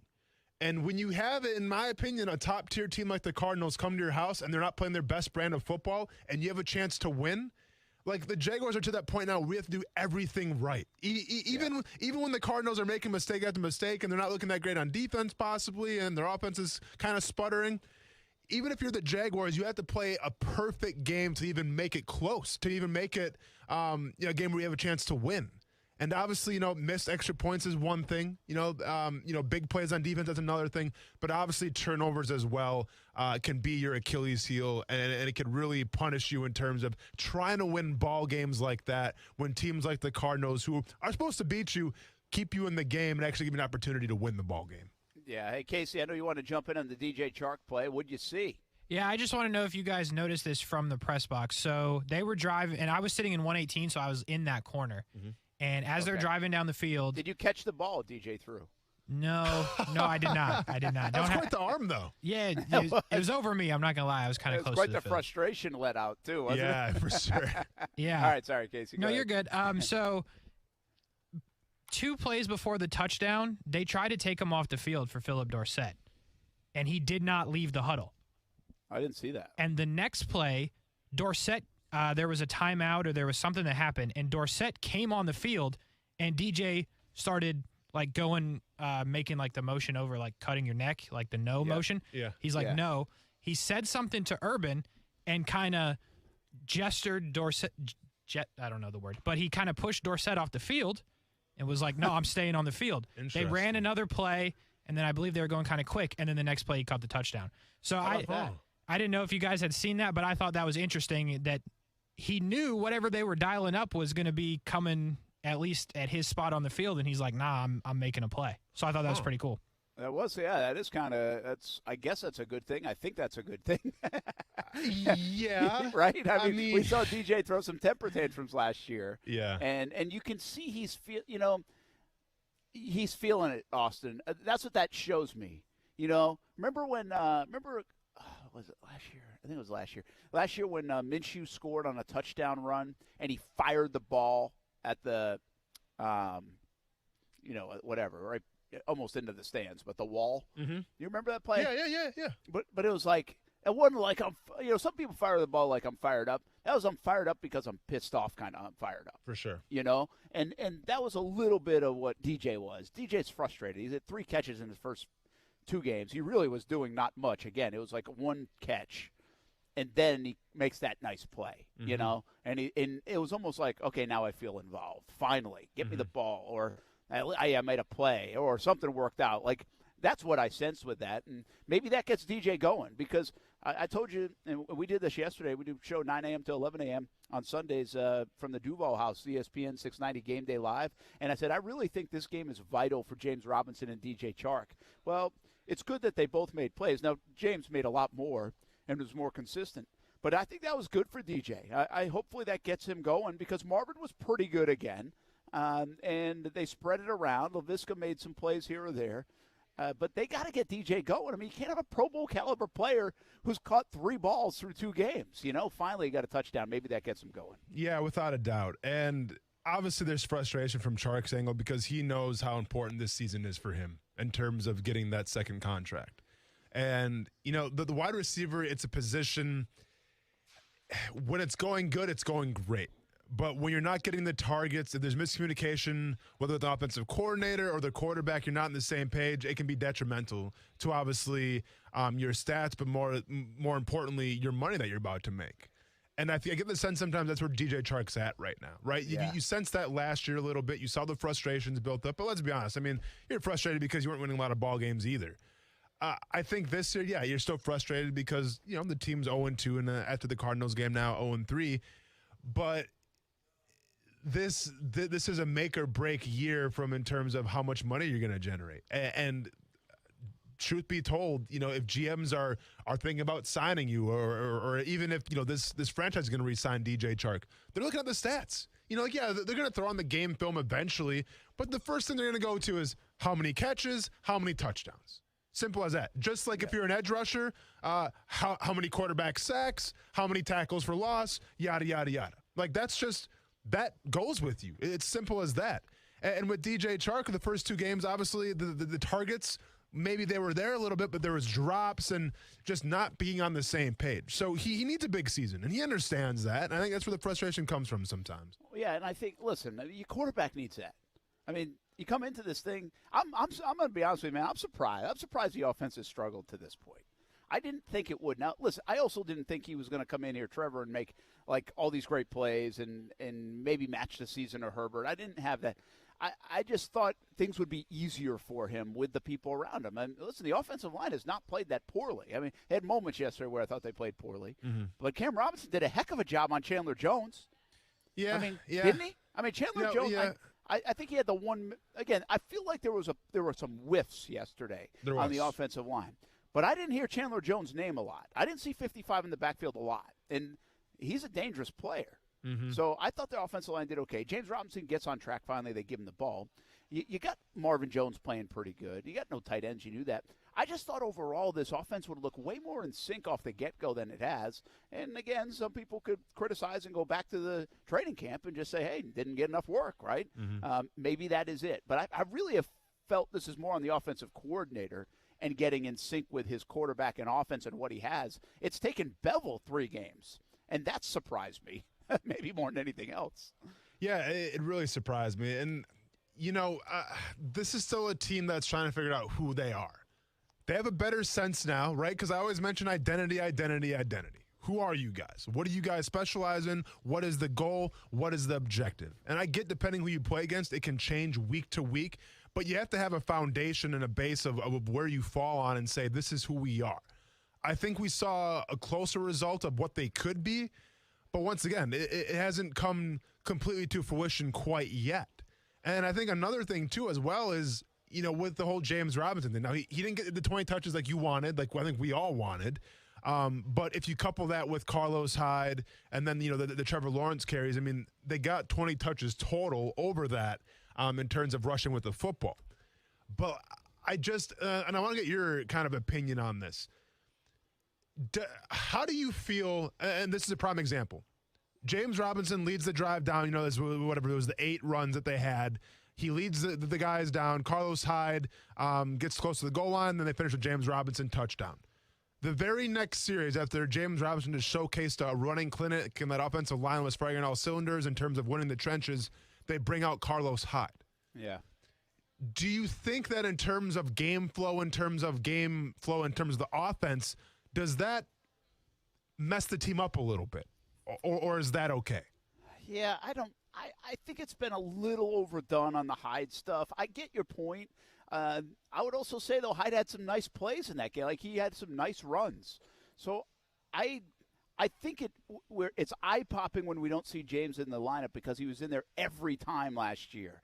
I still feel like this is a little bit of a plan to keep their guys fresh and fresh for the long term instead of all the production and all the snaps and all the carries that James had last year. I think. I don't know that, but that's my assumption because as I just tweeted, and I think yesterday's game showed this, if Darrell Bevell did not know it before, which I don't know why he wouldn't, but if he didn't know it before, he found out yesterday that the focal point of this offense should be number 25. Mm-hmm. James Robinson, you know what I learned yesterday? Like, James Robinson is good. Like, he's really good. And Brent, you're a moron. I mean, he's a top 100 player to play. Yeah, but we've seen stuff happen, like guys play a year and do okay, and like, okay, where is he the next year, right? There had to be a little bit of that with James. Undrafted free agent. Did it just all work out well? Did everything work for James? You go to that game yesterday, in the times that we've seen him early on this year, but man, he's good. Like, he is really good. And I think, I told you this, he looks faster to me, Austin. His body looks a little different. He told us that. He worked on that in the offseason. And I think it paid dividends. Even getting the edge on the one time where I think it was like an 8-9 yard run. Like, it was a good play. He looks a little more shifty when he needs to be. And so I just leave that game, and I get this morning I'm thinking about it. Like, listen, Bevell, you have a franchise quarterback. But believe it or not, number 16 isn't necessarily the focal point of your offense. 25 should be, and everything works around 25. If they realize that, if they learn that, if they believe in that, they will be much better on offense going forward. Because Robinson really is that good, has to be that guy. And I don't mind Hyde coming in from time to time. But you're still 75, 80% of the time going to be James Robinson. And he's legit. You know, we talk about last year of how great Ryan Tannehill was, where he had 33 touchdowns and 7 interceptions, right? One could argue, I mean, do I dare say top 5 quarterback, but definitely a top 8 quarterback in the league. So you see those numbers with A.J. Brown, you say, man, they're a good passing team. Yeah, and I would say they were. But the Tennessee Titans were second in the NFL last year in rushing attempts.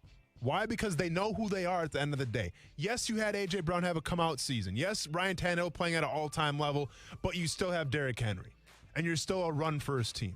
And set aside from the Baltimore Ravens, who obviously that's their MO with Lamar Jackson, they were second in the league in attempts with the Tennessee Titans.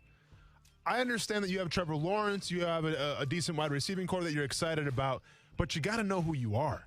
And James Robinson right now is, and I've said it time and time again on the show, he's the constant. He's the dependable one right now. He's the guy that you rely on. So I say you just keep giving him the rock until he gives you a reason not to.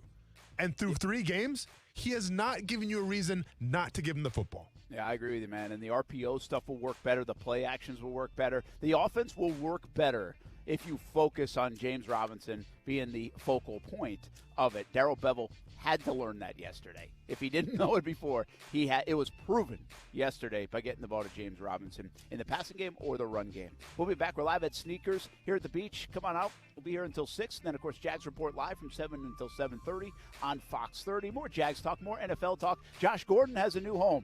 Here's a hint. It's not Jacksonville. Guess where he ended up. Just picked up in fantasy. We'll be back on ESPN 690.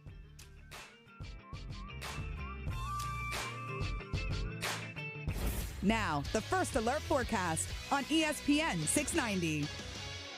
Plenty of sunshine on this Monday with afternoon highs in the middle 80s and still low humidity. Real treat. Skies stay clear tonight. Light winds, low 63. A sun and cloud mix on Tuesday. A little bit warmer, high 88. From the Action News Jax First Alert Weather Center, I'm meteorologist Corey Sima. The Weather Center is brought to you by Beard's Diamonds. Now you can buy like a dealer buys. Save thousands on thousands of diamonds for a limited time at Beard's Diamonds. Temperatures keep climbing, and hotter weather means your body needs more water. Stay hydrated. CGC Water Treatment wants to make sure the water you and your family drink is cleaner, healthier, and tastes great. It starts with the Connecticut system, proudly made in America and installed by the pros CGC Water. Not sure about your water? Call CGC. They'll analyze your water for free. I haven't had to worry about my water since I got mine installed because Connecticut systems remove up to 99% of the contaminants. If you're not filtering your water, you are the filter. Connecticut makes the world's most efficient softeners, non-electric, twin tanks that use less salt and water during regeneration. Save up to $500 on select softener and RO systems this month. Financing available with approved credit. Call CGC Water at 904-552-1242. Call and ask about Conway Club, the new service program that will save you money on salt, filters, delivery, parts, and labor. Tell them Brent sent you and find out all the details and all the great ways you can save. Call 904-552-1242 or visit cgcwater.com, your local independent Connecticut dealer. I love football and I love chicken wings. Hey, everybody, this is Brent Martineau. We are a lot alike, right? You love football and you love wings. Let's win the week with Extreme Wings Sports Grill. 4 locations in Jacksonville, Atlantic Boulevard, Ocean Way, 210 in St. Johns County, and the new location on Roosevelt Boulevard near NAS Jax, serving up the freshest, never frozen, world-famous extreme hot wings to Jacksonville since 1999. We like football. We like wings. We love a good deal. To celebrate the grand opening of the Extreme Wings Roosevelt location, get 6 wings, french fries, and a drink for just $12.99 at the Roosevelt location. 6 wings, french fries, and a drink, just $12.99. Active military gets special discounts. Jalapeno ranch, Caribbean jerk, spicy blue cheese, lemon pepper. So many flavors to choose from. And, of course, they can make them extreme if you want. Plenty of space at Extreme Wing Sports Grill locations. If you're looking for a place for the entire team, try Extreme Wing Sports Grill. I love it. You'll love it. 4 locations in Jacksonville, including Roosevelt Boulevard near NAS Jax. Hey, boss, I found some silverware in the dining room. Nice. So you're sure you smashed the alarm system when we got here, right? You mean that plug-and-play do-it-yourselfer? Yeah, it's dead. We got all the time we need. Oh, look at this. The box the alarm system came in. Isn't this cute? An alarm system in a box. Boss, I'll never understand why people don't just get a safe-touch security system. And they probably think they're saving money. But that's the thing, they're not saving money. You and I know that. Thankfully, these folks didn't. You know, there are a lot of great things that come from a box. This isn't one of them. True. Hey, let's just take a minute to appreciate that tonight, we don't have to worry about the Crooks or Us golden rule. Stay away from safe-touch houses. And remember, kids, boxes and alarm systems don't mix.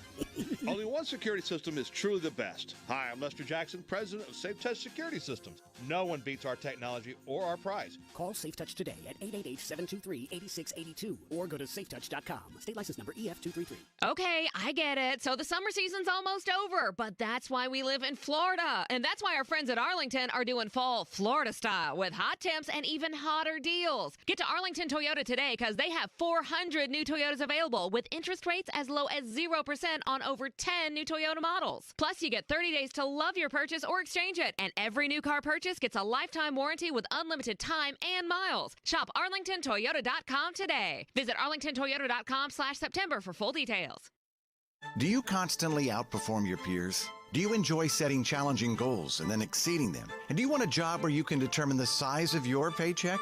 If so, you could be suited for a career in advertising with Cox Media Group, because we're searching for self-motivated professionals to join the advertising sales team in our North Florida office. This media consultant position requires an outgoing, confident, and driven person who will seek out business owners in North Florida and help grow their businesses with innovative marketing solutions. The ideal candidate will have a basic knowledge of both traditional and digital advertising. Cox Media Group Jacksonville offers a team environment based on excellence and customer-focused selling, with unlimited earning potential, the best benefits in the industry, and ongoing training and advancement opportunities in markets nationwide. To apply for the media consultant position, email your resume to jaxjobs@cmg.com. That's JAXJOBS@cmg.com. Or call 245-8732. 245-8732. September is Childhood Cancer Awareness Month. The Child Cancer Fund has teamed up once again with local organizations for a community initiative called Home Team Jags. Together, this team provides world-class pediatric cancer care to local children battling cancer and invaluable resources to families all year long. In September, the Child Cancer Fund comes together to raise awareness for childhood cancer with other local organizations. To learn more about Home Team Jax and its providers and partners, visit hometeamjax.org. This following message is brought to you by the Florida Division of Emergency Management, the Florida Association of Broadcasters, and this radio station. This is Max Mayfield, former director of the National Hurricane Center. This hurricane season, you need to update your family preparedness plan so it includes COVID-19 preparations. So when a storm threatens, be ready to prepare your home and have your family hurricane kit ready. Include supplies for your pets and enough COVID-19 sanitizers, disinfectant wipes, and masks. Know your zone, know your home. For more information, go to floridastorms.org. G, J, and Max. It's not just as easy as saying Mac Jones is way better than Cam Newton. I think Mac Jones has a chance to be better than Cam Newton. I still think Cam would have been the starter. G, J, and Max. Weekday morning starting at 6 Eastern on ESPN Radio and on ESPN2.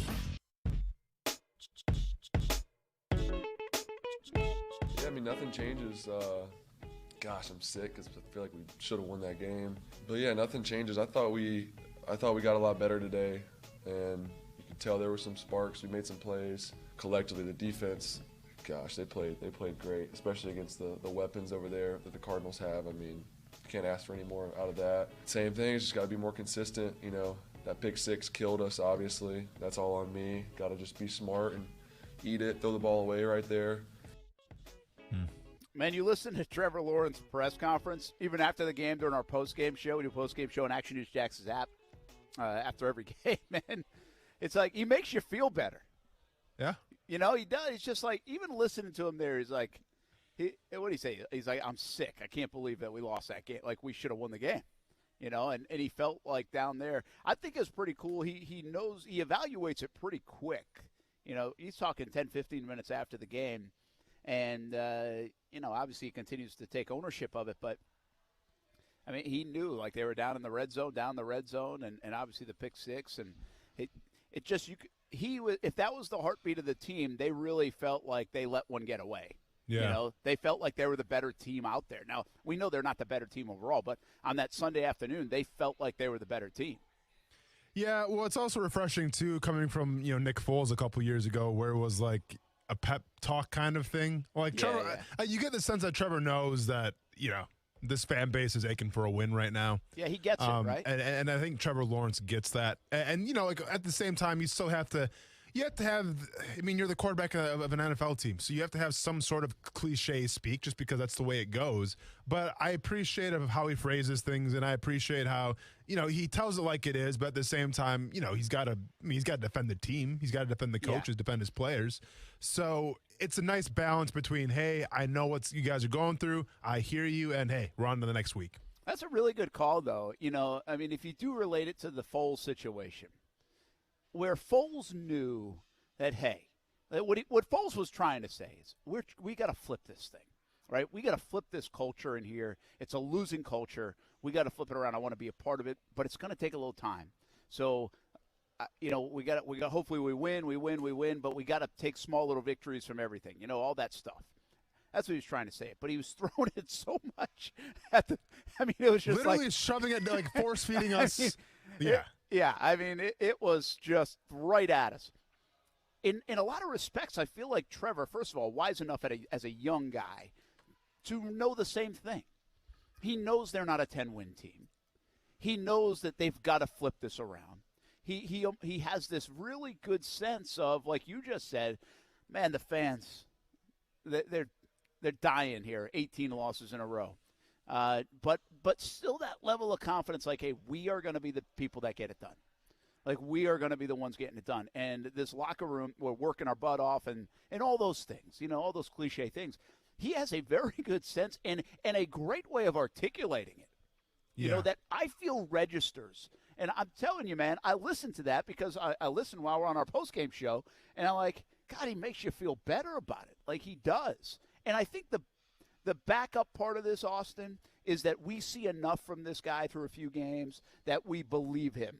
Like, we know he's going to be good. We think he's going to be good. If they can get the other stuff figured out, then they do really have a chance to turn it around. So, I think for my sanity and probably all our sanity, we need Trevor. We need Trevor at the podium maybe on a daily basis. Well, but that's got the characteristics of a great leader. It really does. And that's what he's doing right now. Because let's be honest, a guy in his position, you don't have to come out here and sympathize with the fans. If you're Trevor Lawrence, you could be like, hey, I'll be honest with you. It's my first year here, guys. Okay? Yeah, and I'm 0-3. Go watch the Jets and get back to me. All right? Yeah. What do y'all want right now? Okay? I've lost 6 games in my life. I've lost us 3 games right now. I don't know what happened last season. I wasn't here for that. Sorry that it sucks, but we're on to Cincinnati, right? But no, he's sympathetic to the point though where it's not a TED talk of just, trying to get people on your side. I guess. I don't know. It's just watch the Nick Foles sound bites and then watch Trevor Lawrence sound bites. That's all you got to do. I can't put into words. It doesn't make Nick Foles a bad guy. It just didn't It's just resonate. different. Yes. It just didn't resonate well, and the time and place didn't make sense for it. See, if you're Nick Foles, that works if you're still in a competitive season, you're trying to fight for the playoffs, and maybe you lost a game that you should have won. Then it's like, okay, Nick Foles is, hey, we're going to turn this thing around. We're still going to the playoffs. But not when you haven't won a game in how long? There's just nobody wants to hear it anymore. Yeah, I think, again, it's good on Trevor for having the knowledge of how the fan base kind of feels, and knows the history around here. And it hasn't been good overall. And I'll tell you one other thing. I think he does a great job of having Urban's back and his coaches back. And when he says, I told you this with the whole Tebow thing, right? He talked, and it was like that. It was like, okay, cool. Trevor says it's all right. We're all good. Yeah. Or he says, hey, Urban, man, I got his back. He's got my back. Urban's all good. It's like, okay, Trevor said Urban's all good. We believe it. It's like whatever Trevor says, we're all buying into. Yeah. And we kind of need it. We really do. Hey, let me ask you this. Are you buying into the defense a little bit? I'll tell you my quick thought, but I want yours because you're the expert opinion here. And I know you didn't like some things, but I tweeted this out today, man. 1 of 9 on third downs. No silly great – like we have 50 TVs in here at Sneakers, and I'm not seeing Kyler Murray on him today. Like I told you, I thought that was an important part. I thought that was a big thing. Let's not get embarrassed by Kyler Murray. I thought the Jags did a nice job. They get their first turnover. They gave up, like, I counted 7 plays of over 13 yards, which I don't know if that meets a goal or not. And, by the way, some were like 32 and 35 and 30, so still too many probably. But it was more methodical by Arizona. That one drive was quick strike, and that's it.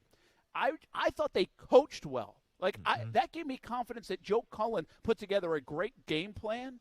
They executed it pretty well. And, yeah, they didn't get it completely done, but I felt like that could have been a part of a little bit of a turnaround for the defense of the Jags. How did you feel about it? Yeah, I mean, I felt the same way. Once again, we're talking about an offense against the Jaguars that's under 91 yards rushing, and that's with the quarterback of Kyler Murray. So anytime you can do that, that's a good shot of winning the ball game. So I thought they did a great job with that. Now, obviously, you know, A.J. Green had a great day, and that's good. Like, let's be honest here. The Arizona Cardinals, they're a top-tier offense, all right? Now, yeah, sure, they didn't play like it Sunday, and you can say some of that's on Kyler Murray, whatever. But at the end of the day, the Jaguars held them. They held Hopkins, I think, within check. Not sure how banged up he was. Doesn't matter. Like, at the end of the day, you had a top-tier offense come to your place. You turned the ball over 4 times. And I get you gave up over 33. How many points? 31 points. But 24. Well, 24 really, because it was a pick. Yeah, good call. But at the end of the day, you did your part, right? And yes, you bent here, you bent there. Especially in the modern NFL now, any defense is going to bend sometimes. All right, I don't care who you are. The 85 Bears would bend sometimes right now, just the way the NFL is ran in terms of the passing game. But you didn't really break that much, and I can appreciate that. And once again, it's all about the identity, Brent. What was Joe Cullen's primary objective when he took the job? Was to stop the run. Let's be honest. Primary objective number 1, I'd say mission accomplished again. Check the box. Check the box. Now, yeah, sure. Maybe you can slow down some of the passing yards and all this stuff, get after the quarterback a little more, and hopefully that comes around. But it's refreshing to see a defense with goals in mind, and we're seeing a defense actually accomplish those goals. Because how many times last year did we hear Todd Wash go, we got to stop the run, we got to stop the run, we got to stop the run, we're going to try to stop the run. And you go back-to-back Tommy Namsky 200-yard rushing games. I mean, that was the narrative. So it's refreshing to see, the goals become clear and the defense buying into that. Yeah, I thought they did a nice job on DeAndre Hopkins. I know he's a bit injured. I thought Shaq did a nice job on him. Now, I say that a little bit with okay, but A.J. Green had 118 yards, really? Yeah. I did not expect that. And one was on a punt. Yeah, I mean, Kyler Murray made 2 really bad throws in that game. One was picked by Wingard, and then, Tyson Campbell's getting a lot of stuff, right, for not finding that ball. I told you, and I think I was kind of defending him. He was in chase mode to go get A.J. Green because he was a step behind, and then the ball ends up 5 yards short. Yeah. So I thought that was a tougher play, but he is showing signs of consistency in not being able to find the ball. And so I understand why everybody's like, can he do this? Well, the Jags obviously believe so. They traded C.J. Henderson today. Well, so you know what? It's all on Tyson Campbell now. And that's the thing about Tyson Campbell. The guy's in the right spot. Now, yeah, the A.J. Green, he was a little behind, but he still made up for it, right? But then at the end, he just didn't have the ball skills. That's the thing. You see the talent. You see the speed. You see the recovery. You see the break. Just make the play now, man. You know, and that to me is more just coaching the proper techniques and ingraining them in Tyson Campbell, because we've seen he can hang out with any receiver out there. Just got to teach him up now on the skill set part of it. Yeah, depending on who you talk to, people say that might be a fatal flaw too, not being able to find the ball in the air. Can you teach that? Can you coach that? Is that instinct? Well, the Jags, for the Jags' sakes, for Tyson Campbell's sake, they better hope he can find it, because he's going to have. He's been bad at that so far. Once a game, it feels like. And the too many big plays allowed if you can't find the football, and you can't get turnovers that way if you don't do that. Overall, Jags defense played pretty well. Continued Jags talk, more on the C.J. Henderson trade, and more around the NFL as well when we come back live from Sneakers in Jack's Beach on ESPN 690.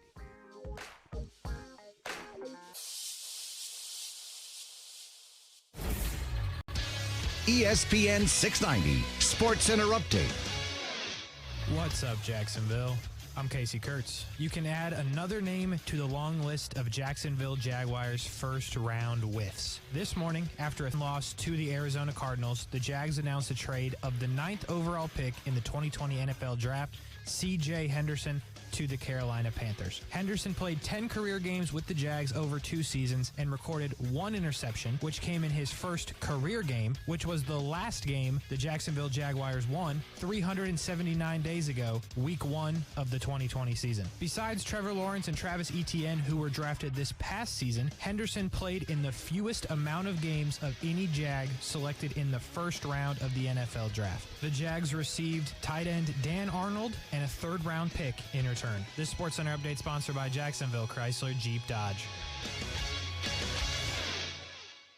The American Freedom Tour is coming to Jacksonville. I'm Dean Black, chairman of the Republican Party of Duval County, and it's time for Republicans to get motivated and defend freedom. 2 historic days, Friday and Saturday, October 8th and 9th. Come see Donald Trump Jr., Kayleigh McEnany, Dan Bongino, Dinesh D'Souza, and many, many more. Get your tickets now at DuvalGOP.com. I will see you there. Massive increases in online ordering since the pandemic have sent demand for delivery truck drivers through the roof. And with that being said, the increased competition for those willing to be long-haul truckers has led to pay for drivers to be at an all-time high. Truck drivers are the glue that holds supply chains together, and no container, straight truck, or trailer moves without, at some point, a truck driver. So that means that right now there are high-paying job opportunities for people that are willing to get their Class A commercial driver's license. And J-Tech can help. J-Tech Institute's 4 or 8 week commercial truck driving and CDL program is helping students acquire the skills necessary to prepare for their CDL examination and to launch successful careers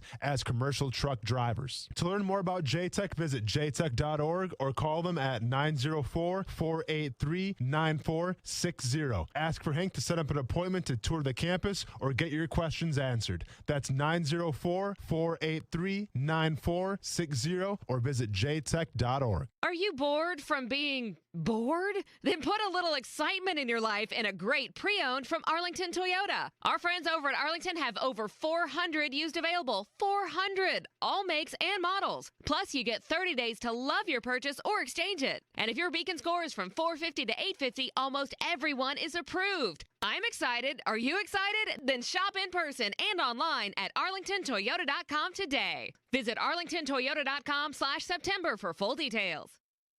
Do you know a child who is deaf, hard of hearing, blind, or visually impaired? The Florida School for the Deaf and Blind in St. Augustine offers a tuition-free educational program to prepare the child for a lifetime of success. FSDB offers free comprehensive education, transportation, and boarding services at no cost to all eligible deaf or blind students, elementary through high school, no matter where the student lives in Florida. Call 800-344-3737 or log on to www.fsdbk12.org to learn more. Men, do you feel embarrassed in the bedroom because of ED or PE? Prime Men's Medical Center has the solution. I'm Dr. Brown. 98% of patients experience a positive result from the treatment in just 10 minutes after just one office visit. Men are lasting 30, 60, 90 minutes or longer, and it's affordable. Call Prime Men's Medical Center at 904-664-8217. See results on your first visit guaranteed or pay nothing. Call 904-664-8217. Dell's semi-annual sale is the perfect opportunity for a significant business upgrade. Save up to 45% on Dell computers built for business with Windows 10 Pro. Plus, enjoy special pricing on Dell docks, monitors, servers, and more, all with easy financing options through Dell Financial Services. Succeed anywhere with Windows 10 Pro. Speak to a Dell Technologies advisor today to find the right tech for your business with fast, free shipping. Call 877-ASK-DELL. That's 877-ASK-DELL. Attorney Joe Cordell. New school, new job, new home. Change is hard and can leave you feeling isolated. And divorce delivers one of life's hardest blows. The relationships you counted on are suddenly gone. But you don't have to walk through this alone. Call Cordell & Cordell. You're not alone. Schedule an appointment with one of Cordell & Cordell's Jacksonville area attorneys. Offices in Jacksonville and by appointment only in Ponte Vedra Beach. Lisa Cargis, Florida resident partner. Joseph Cordell, licensed in Missouri and Illinois only. CordellCordell.com. What can give you a competitive edge in today's red-hot housing market? Rocket can. That's because Rocket Mortgage can give you a verified approval. It could help your offer stand out. Rocket Technology provides a rock-solid verification of your income, assets, and credit, giving sellers greater confidence in you. Go to rocketmortgage.com or call us today at 8338-ROCKET. A verified approval is based on an underwriter's analysis of your individual financial information, appraisal, and title report. Call for cost information and conditions. Equal housing lender license in all 50 states and MLSConsumerAccess.org number 3030. 5G is here, but the big carriers want you to sign a pricey long-term contract to get in on the action. Well, no more, because Straight Talk Wireless has rolled out 5G coverage nationwide, with plans starting at just $35 a month with no contract. And get a Samsung Galaxy A32 5G for only $299, all on America's best networks. 5G coverage, 5G phones, less money. Straight Talk Wireless, no contract, no compromise. 5G capable device required, actual availability, coverage, and speed may vary. Get in zone, AutoZone. Welcome to AutoZone. What are you working on today? Time for an oil change? We've got what you need to check it off your list. Right now, you can get 5 quarts of Valvoline Max Life High Mileage Motor Oil and an STP oil filter, plus an STP air filter or cabin air filter, all for just $35.99. And you can get it all fast, your way. Just order online with our free same-day store pickup or next-day delivery. Get in zone, AutoZone. Start your job today at AutoZone.com. Restrictions apply. You continue to build the culture and build the winning culture, and we're starting to understand how to win. On offense, we got to get better at putting the dagger in them when we have them on the ropes, so we can finish better. But overall, I thought it was a great day. I was half listening. Who was it? Austin. I mean, can you play it again, please, Casey? Sorry, you weren't listening either. No, I had to turn down. I had headphones off. You continue to build the culture and build the winning culture, and we're starting to understand how to win. On offense, we got to get better at putting the dagger in them when we have them on the ropes, so we can finish better. But overall, I thought it was a great day. That is Joe Burrow. Oh, there you go. Good call. It's really it'll be interesting to see if they're like how good they are. 2-1, but they are turning it around a little bit now. And there's belief, obviously, in Burrow, and he's playing in 3 touchdowns. They didn't ask him to do a ton, and they didn't run a lot. Like they didn't put up crazy numbers offensively. Defense played well. Big Ben was awful. The linebacker, I think, had 2 picks. He had played a heck of a game. I think he had 14 tackles and 2 picks for Cincy. This isn't right, but somebody said, I was looking at the Steelers, because I obviously have to see the reactions. And somebody said that Ben Roethlisberger is essentially the guy from Weekend at Bernie's, and they're just propping him up to play football right now. That was in the Steelers Twitter thing. Yeah, I mean, there's a lot of people wondering about Ben now. And let's talk about everybody around the league. Coming up at 5, by the way, football at 5. We got a lot more Jags to get to. We'll revisit the C.J. Henderson trade. Talked a lot about that in the early go, and you can always subscribe to the podcast, Action Sports Jax on ESPN 690. But Josh Lambeau is an issue here in Jacksonville. What are they going to do? What should they do? The latest on the Lambeau and Jamal Agnew. I mean, how fun is this guy? I mean, how good is this? I mean, that play was incredible. That means a little Gus Johnson on the show, too. So we'll have that coming up in just a moment. Want to go around the league in a second as well. Brent Martineau here at Sneakers in Jax Beach. Beautiful day out here in Jax Beach and in the Jacksonville area. Austin Lane and Casey back in the Action Sports Jax studios. I want to tell you about Relevant. You can jump on during the show. It's an app, Relevant app, RELEVNT, and download it. And tell you, it's really cool because you download it, you follow our Vibe, which is ESPN 690. They call them Vibes. And one click of a button, you can listen to the show at any time. Live radio anytime. Way easier than doing a lot of different things that you can find us on. But download the Relevant app, try it out. And I've got discussions started on there about C.J. Henderson, about Trevor Lawrence, and you can join the discussion. There's poll questions. So you got to download the app, jump on, and you can do your own podcast, by the way. You can do a lot of different things. I think you'll like it. Check us out, ESPN 690 on the Relevant app. It's spelled RELEVNT. Josh Gordon going to Kansas City, Austin, of course. I mean, didn't we call that last week? Like, he's going to go to a front-running But of course he is. Yeah, the rich get richer, and let's be honest here. If Josh Gordon is even a former shade of his former self, it's going to be it's going to be good for Patrick Mahomes. It's going to be good for guys like Travis Kelce and Tyreek Hill. Take some attention off of them. So, yeah, it's only going to help the Kansas City Chiefs. Yeah, Josh Gordon, listen, those guys get to pick where, like, he gets reinstated. He's going to go to a team that, thinks can make a difference and it's a good fit. And that makes sense that, he ends up with the Chiefs and see how good he is, see if he's got anything left. I think we talked about him last week. He's 30 years old. So what else does he have left? Is he still dynamic while they're giving it a shot there in Kansas City? I think it's very low risk for anybody who were to give Josh Gordon a shot, in my opinion. Big Ben Roethlisberger, what do you think? Is he done? I mean, you get old fast, man. You get old fast in sports. We started to wonder that even a couple years ago. He comes back, he looks better. He gets hurt, then he gets a big beard. Yeah. and now he actually looked really good coming into this year. In terms of just leaner and in good shape and a little younger and all this stuff. And boy, just not playing well. When they start calling for you, it might not be far from over. Yeah, the 38 for 58. Once again, way too many times passing the ball, Pittsburgh Steelers. Yeah, in 58 attempts. You can't. By the way, you can't throw it 54 times and score 10 points. I'm sorry, 58 times and score 10 points. 58. And then on top of that, in case you brought this to my attention, because heaven forbid, because I think you have Najee Harris in fantasy, right? I do. Yeah, and I saw the box score 14. He had 14 attempts for 40 yards rushing. I'm like, well, then how did Najee Harris have a good day? Because that doesn't make any sense. Well, Najee Harris had 14 receptions. 14. Like he's James White. What? I was kind of wondering that myself. I was like, how did I end up with so many points? Yeah. I assumed that I got the receiving game. I thought there was a glitch in the Matrix. I didn't know it was 14. I did too. I thought it's ridiculous. Went wrong. So, anytime you got 14 receptions, I don't care if you're the Patriots with James White. By the way, he got hurt, so props to him. Hopefully he gets better.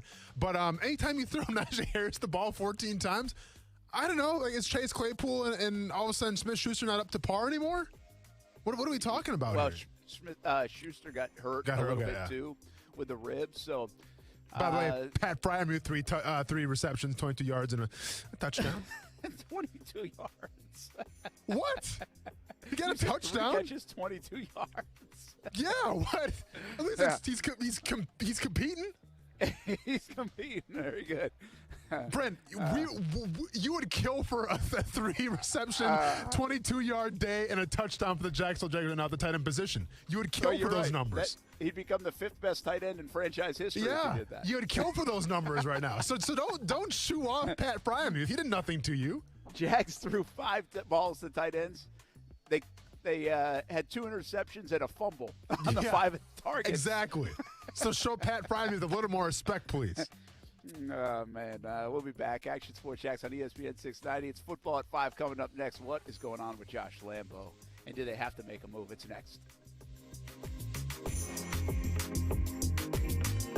Are you an experienced diesel technician that's in fear of losing your job due to the recent vaccine mandates? Bobcat of Jacksonville is a family-owned, mandate-free employer offering great pay and benefits. Apply today at bobcatjacks.com. I love football and I love chicken wings. Hey, everybody, this is Brent Mortno. We are a lot alike, right? You love football and you love wings. Let's win the week with Extreme Wings Sports Grill. 4 locations in Jacksonville, Atlantic Boulevard, Ocean Way, 210 in St. Johns County, and the new location on Roosevelt Boulevard near NAS Jacks, serving up the freshest, never frozen, world-famous extreme hot wings to Jacksonville since 1999. We like football. We like wings. We love a good deal. To celebrate the grand opening of the Extreme Wings Roosevelt location, get 6 wings, french fries, and a drink for just $12.99 at the Roosevelt location. 6 wings, french fries, and a drink, just $12.99. Active military gets special discounts, jalapeno ranch, Caribbean jerk, spicy blue cheese, lemon pepper, so many flavors to choose from. And, of course, they can make them extreme if you want.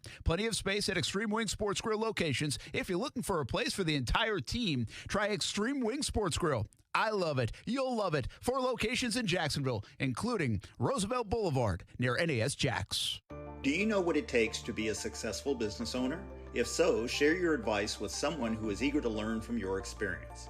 As the nation's premier organization supporting small businesses, SCORE is always looking for people willing to offer their time and expertise to mentor current or aspiring entrepreneurs. We need volunteers from all areas of business, including accounting, finance, human resources, sales and marketing, as well as legal. If you're interested in joining our team, click on the volunteer tab at jacksonville.score.org. Do you have a passion for sales? Are you known for building strong relationships? Do you love to compete and win? CMG Jacksonville is searching for a talented individual to join our family as a media consultant. This position will require a committed person who will forge great relationships with Jacksonville's business leaders and develop profitable campaigns for advertisers. If your talents are a match, email your resume to jaxjobs@cmg.com. That's JAXJOBS@cmg.com or call 245-8732. ESPN 690 is home for the Florida Sportsman Fishing Show hosted by Captain Rick Riles. Tune in every Saturday morning from 7 to 9 a.m. to find out what's biting now. Fishing so fresh, you can almost smell it. Broadcasting live from the ESPN 690 Anajar and Levine studios. Anajar and Levine Accident Attorneys. Call 904-600-4000. That's 904-600-4000. ESPN 690. Jacksonville's home for ESPN Radio. WOKV Jacksonville. Listen live everywhere you go on ESPN690.com. ESPN 690, a Cox Media Group station. Receiver Josh Gordon's application for reinstatement to the NFL approved today by Commissioner Roger Goodell. He plans to sign with the Chiefs. Gordon, coming back from a 6th suspension since the 2013 season, he is eligible to play this week. Plenty of quarterback questions for Bears coach Matt Nagy today. Said he hasn't made a decision yet who his starting quarterback will be against the Lions, adding that rookie Justin Fields, Andy Dalton, Nick Foles, all under consideration. The Bears need to fire Nagy now, advises ESPN's Dan Orlovsky. He had 149 days since the moment he drafted Justin Fields to build this game plan. It was the worst offensive game plan I've ever seen in my life. And it was either intentional or negligent. You either showed everybody that you're incapable of taking talent and building a plan and an offense around a certain style and skill set talent-wise, or you took that talent and said, I don't want to do it. Dan Orlovsky on Greeny with Mike Greenberg. NBA, ESPN's Adrian Wojnarowski reporting Nuggets forward Michael Porter Jr. has agreed on a 5-year designated max extension. Could be worth up to $207 million. Want to look like $1 million? Upgrade to a Dollar Shave Club 6-blade razor for a noticeably smooth shave thanks to their 6 precision-cut stainless steel blades. Find your perfect shave with Dollar Shave Club stores. Yep, that's Dollar Shave Club in store. So go to the store and find them. Broadcasting live from the ESPN 690 Anajar and Levine studios. This is Action Sports Jacks on ESPN 690 with Brent Martineau and Austin Lane. I haven't seen him yet today. We're coming in here at 2:30 for a team meeting, and I don't believe I talked to him after the game. But I told you, the one thing I respect about him, he is harder working, if not the hardest working specialist I've ever had. But there's also the reality, you got to make kicks. But there's nothing about attitude, nothing about work ethic, but the reality is that ball's got to go through the upright. And it hasn't been for Josh Lambeau. Lambeau is in a funk, and it's a bad thing. Part of the Jaguars' early start of 0-3 is because veteran guys are not making plays around the rookie quarterback, and you got to help them out. And, kickers don't usually relate to quarterback talk, but I think this is part of it. The field goals from last week, now the extra points, those are the extra points are momentum killers. They are single points, of course. The field goals last week I thought were huge in that game. I hate to say any of them is why they lost the game. I'm not going to do that, but it's part of it. And we've seen receivers drop balls. We've seen offensive linemen have tough plays. We've seen kickers miss. And part of this frustration early on and the slow build toward Trevor Lawrence's career is just not enough guys making plays. I think right now you could argue the Jaguars would have the best special teams in the league if this was Josh Lambeau from 2 years ago. And I know Justin Tucker made a huge kick, and guys have been making kicks all over the league. But, I mean, Josh Lambeau was automatic. And now Logan Cook is like the best punter in the game right now. Mm-hmm. And Jamal Agnew's doing his thing. We'll get to that in a moment. But This is a major concern. I think it's a tough spot for the Jags because the resume is so good. I thought he actually kicked the ball better yesterday. That was good, but they still won't go in. It's in his head because he tugged the first one, pushed the second one. And so that is totally in your head because you're trying to compensate and make up. I don't know how it couldn't be in your head anyway. But Josh Lambeau's a problem, man. I mean, does he make it to Thursday night's game? They did bring some kickers in, but it's a short week. Yeah, I mean, I think if we're having an honest conversation with ourselves right now, I think Josh Lambeau's saving grace is the fact that it's a Thursday night game, and it's a fast turnaround. Because if they had a couple more days to think on it and obviously bring a guy in and maybe have a competition, I'm not sure if Lambeau would still be here. It's one thing if you miss the 50-yarders, if you miss the long ones, that sometimes in terms of percentages, you're not going to always make. Okay, that's one thing. But to miss 2 extra points back-to-back, that's everything. Because now it's not even like you're a game manager anymore. Now you're a detriment to the team. You're a detriment to the energy and just the flow of the game. And it was weird because even when he missed that second one, the Jaguars were still they were doing fine, but I don't know, for some reason just kind of the wind was taking out some people's sails. Just dude, what are we doing right now? Right, the fact that we even have to address an extra point. So, yeah, I think being a short turnaround is going to help him out in terms of security, if you will. But you can't miss 2 extra points in a game, and I get it, Brent, and I understand that he's earned a rapport and he's built up a resume here in Jacksonville. And set aside from Tucker that 1 year, I mean, Lambeau should probably be a Pro Bowler or an All-Pro for the numbers that he put up. He played on a team that you couldn't really appreciate it because, you weren't winning a lot of games, you weren't scoring a lot of points. So I understand of what Josh Lambeau did for this organization, for this team, and for this city, and that's great. But it's a performance-based business. I always say this. And I think if you're Urban Meyer and you stress, competition, well then you got to make some kind of move here. I understand he's a hard worker. He's a great guy. That's fantastic. You missed 2 extra points. You can't do that. Yeah, 2 extra points, 0 for 3 on field goals from the season. Right now, I think it's a major problem in Jacksonville because I said this actually last week, and I now believe it even more. If he goes out Thursday night and it's 24-24 with 30 seconds to go, and there's a kick from 43 yards, which is like nothing in the NFL. I think most of Jacksonville, I think his teammates don't trust him to make it. Yeah. That's a bad deal now. Yeah. I'm not talking a 58-yarder. I'm talking like a 43-yarder. And I don't think people will have faith that he can make it. He's just in that kind of funk. I also think, and this is going to be talking both sides of my mouth here, but I think it's dangerous to cut a guy with the resume that he's had. Because the kicker carousel in the NFL doesn't usually make you better at the position. We saw it last year. They brought 6 guys in, man. I mean, they couldn't find it. It's amazing to me that more kickers don't exist that can do the job, but the reality is they don't.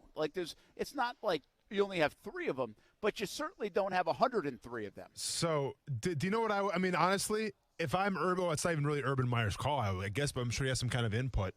But do you know what I'm doing if I'm Urban Meyer, if I'm Trent Baalke? I'm sitting down with Josh Lambeau. And I'm telling him straight up to his face of the options that he has before him. Obviously, and Josh Lambeau can sit there and say it's not an injury thing or whatever the case. Something's up with Josh Lambeau. Okay, so whether it's mental or it's the hip injury, something's not right. We all know that, and anybody can see that. I lean on more, it's probably the hip, right? Something, whatever it was, and in the recovery process, in terms of physical therapy, like something is just off in terms of his hip. Mechanics. Yeah, mechanics, exactly. Yeah. And I'm sure it's a lot, and I don't play the sport a lot, but I'm sure it's a lot like golf, where if you have a golf injury, sometimes it takes a while to get back in the swing. Okay, that's great. I agree with you. I think he built up enough rapport and a resume to at least question whether you want to cut him or not. So with that being said, I would sit Josh Lambeau down and say, these are 2 options, man. You're not kicking well right now. You know that. We all know that, okay? We think it's injury related. If it's injury related, let us put you on IR. You can still make whatever it is, 3/4 of your money or half of your money. You're still on the team, and next year you got an opportunity to earn that spot back. And let us bring somebody else in for this season. Or You just cut him and say, hey, best of luck to you, but keep in mind, if you don't want to go the IR approach and you think it's not an injury or something like that, we're going to let you go, but is somebody else going to sign you this season? Will you get another opportunity next year? I don't know. That's the risk that you take. That's probably the conversation I honestly have with Josh Lambeau right now. Yeah, I of all the ones, we were talking about earlier in the show, we talked to C.J. Henderson trade, and it's like, okay, how many trades burn you, right? Like, how many times when you get rid of a guy has it really hurt the Jags? Like, is Josh Oliver hurting the Jags? I think it was a stupid trade. I just don't know if it's hurt him. He's got like 2 catches this year. Joe Schobert trading him away, is that hurting you right now? I don't think so. Damian Wilson, I thought, was excellent yesterday, quite frankly. This is one where I think if you got rid of Lambeau, I feel like it could come back and bite you. You don't do what he did for a couple of years and by mistake. I mean, he was really good. I think he's just got a mental lapse right now. And by the way, I'm not telling you, I don't know, I don't mind. I would maybe think about shuffling this roster to bring a guy in and give him a couple of weeks off and see what you got. My point being is I don't trust the fact that the replacements are going to be good. Like, I don't. And then you're shuffling all the time to find it. And I understand the guy you have right now isn't good. But I almost, if I could, the roster doesn't allow for this kind of stuff, which stinks. But I'd love to just, like, sit him down for 2 weeks, bring somebody else in, and let that guy kick for a couple weeks. Like, I really do. Yeah. Like, almost like you'd be benching a corner if he was playing terrible. But, see, here's the thing, though, Brent. So you're afraid if you let Josh Lambeau go, he's going to another team, he's going to do well, right? Yeah, is that what you're afraid of? I really am. And by the way, I'm afraid you can't replace him with a good guy. But here's the thing, though. I'm sorry, go ahead. I just don't know if Lambeau goes and kicks for somebody else, but you replace with a guy who's kicking 52-yard bombs and he's 18 for 20, then that's fine. I mean, you found your guy too. So and I get what you're saying there, but here's why I'm not worried about it. And with all due respect to the position, because I love Josh Scobie to death, but it's the kicking position. Okay? Jason Myers, I'm not sure if you followed Jason Myers' career. Oh, yeah, absolutely. His streak ended this past Sunday at 37 made field goals in a row. Set a franchise record in terms of the Seahawks. He was going for the national football. I think the NFL record was like 8 or something away. Would have had the all-time record if he would have made 8 more in a row. Jason Myers is absolutely killing it right now at the field goal kicking position. And he made a Pro Bowl, by the way, with the Jets. Correct. Too. But, like, do we as fans, like when Josh Lambeau's missing him, it's like, wish we saw Jason Myers. If Jason Myers would have been, like, nobody cares anymore. Right? Like, he went to New York, he did his thing over there, he goes to Seattle, now he's having whatever, a resurgence. But, like, no one's saying, hey, bring Jason Myers back. Well, I can't believe we let him go. Because at the end of the day, you had to let him go. He just wasn't producing here.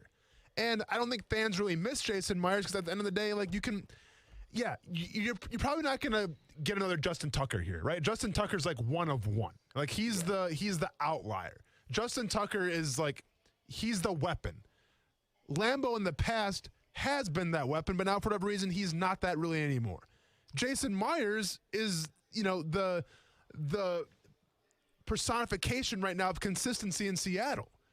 But, like, we don't miss him. So, if it's not working out here, it's not working out here. But I don't think it's going to be the point where it's like if we let Lambeau go, he signed someplace else, and now, like, Lambeau's putting up crazy numbers. I don't think people are going to be like, oh, I wish we had him back now. I really don't think that. Yeah, but people did kind of say, I wish Scobie would come back when Jason Myers was here. And that was even when Scobie had a rough go of it in Pittsburgh.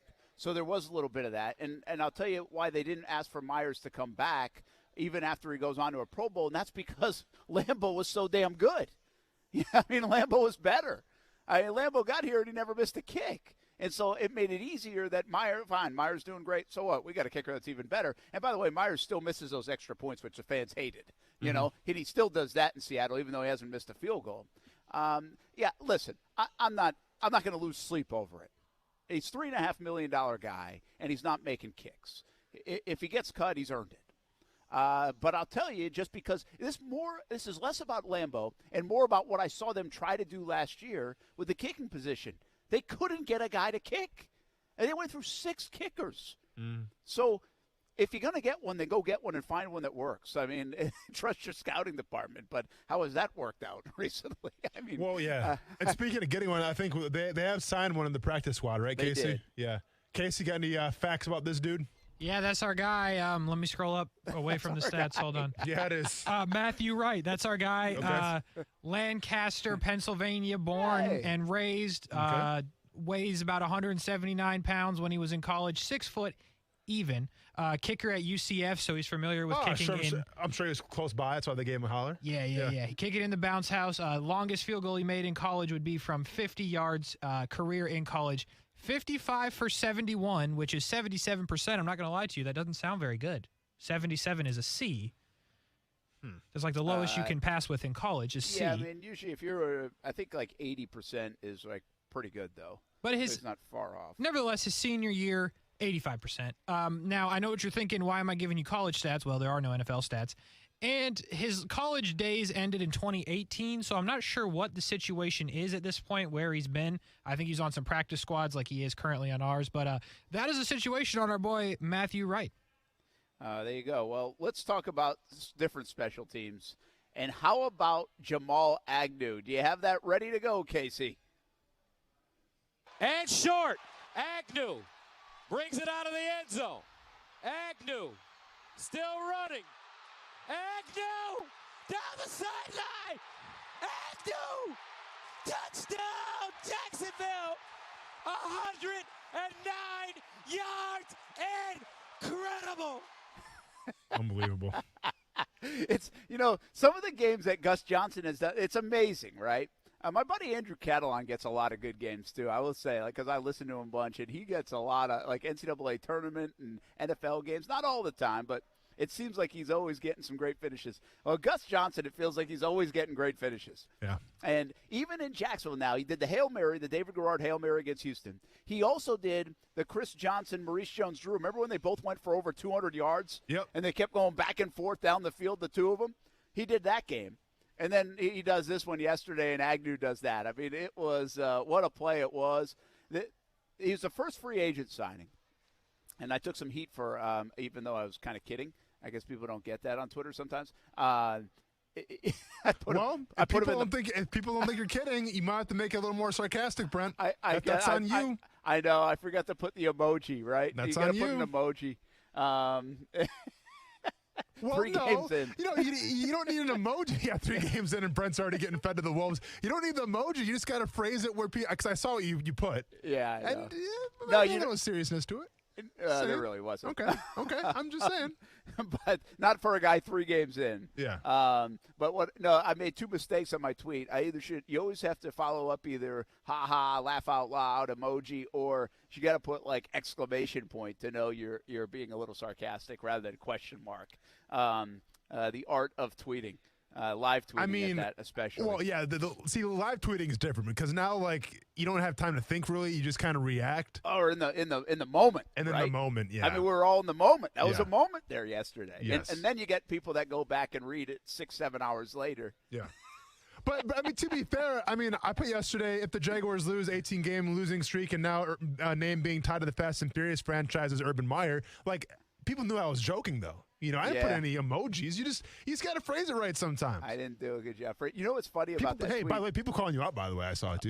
Yeah, they did. They called me out. I had to set them straight, too. I like that. That was that guy's first tweet in 3 years. Okay.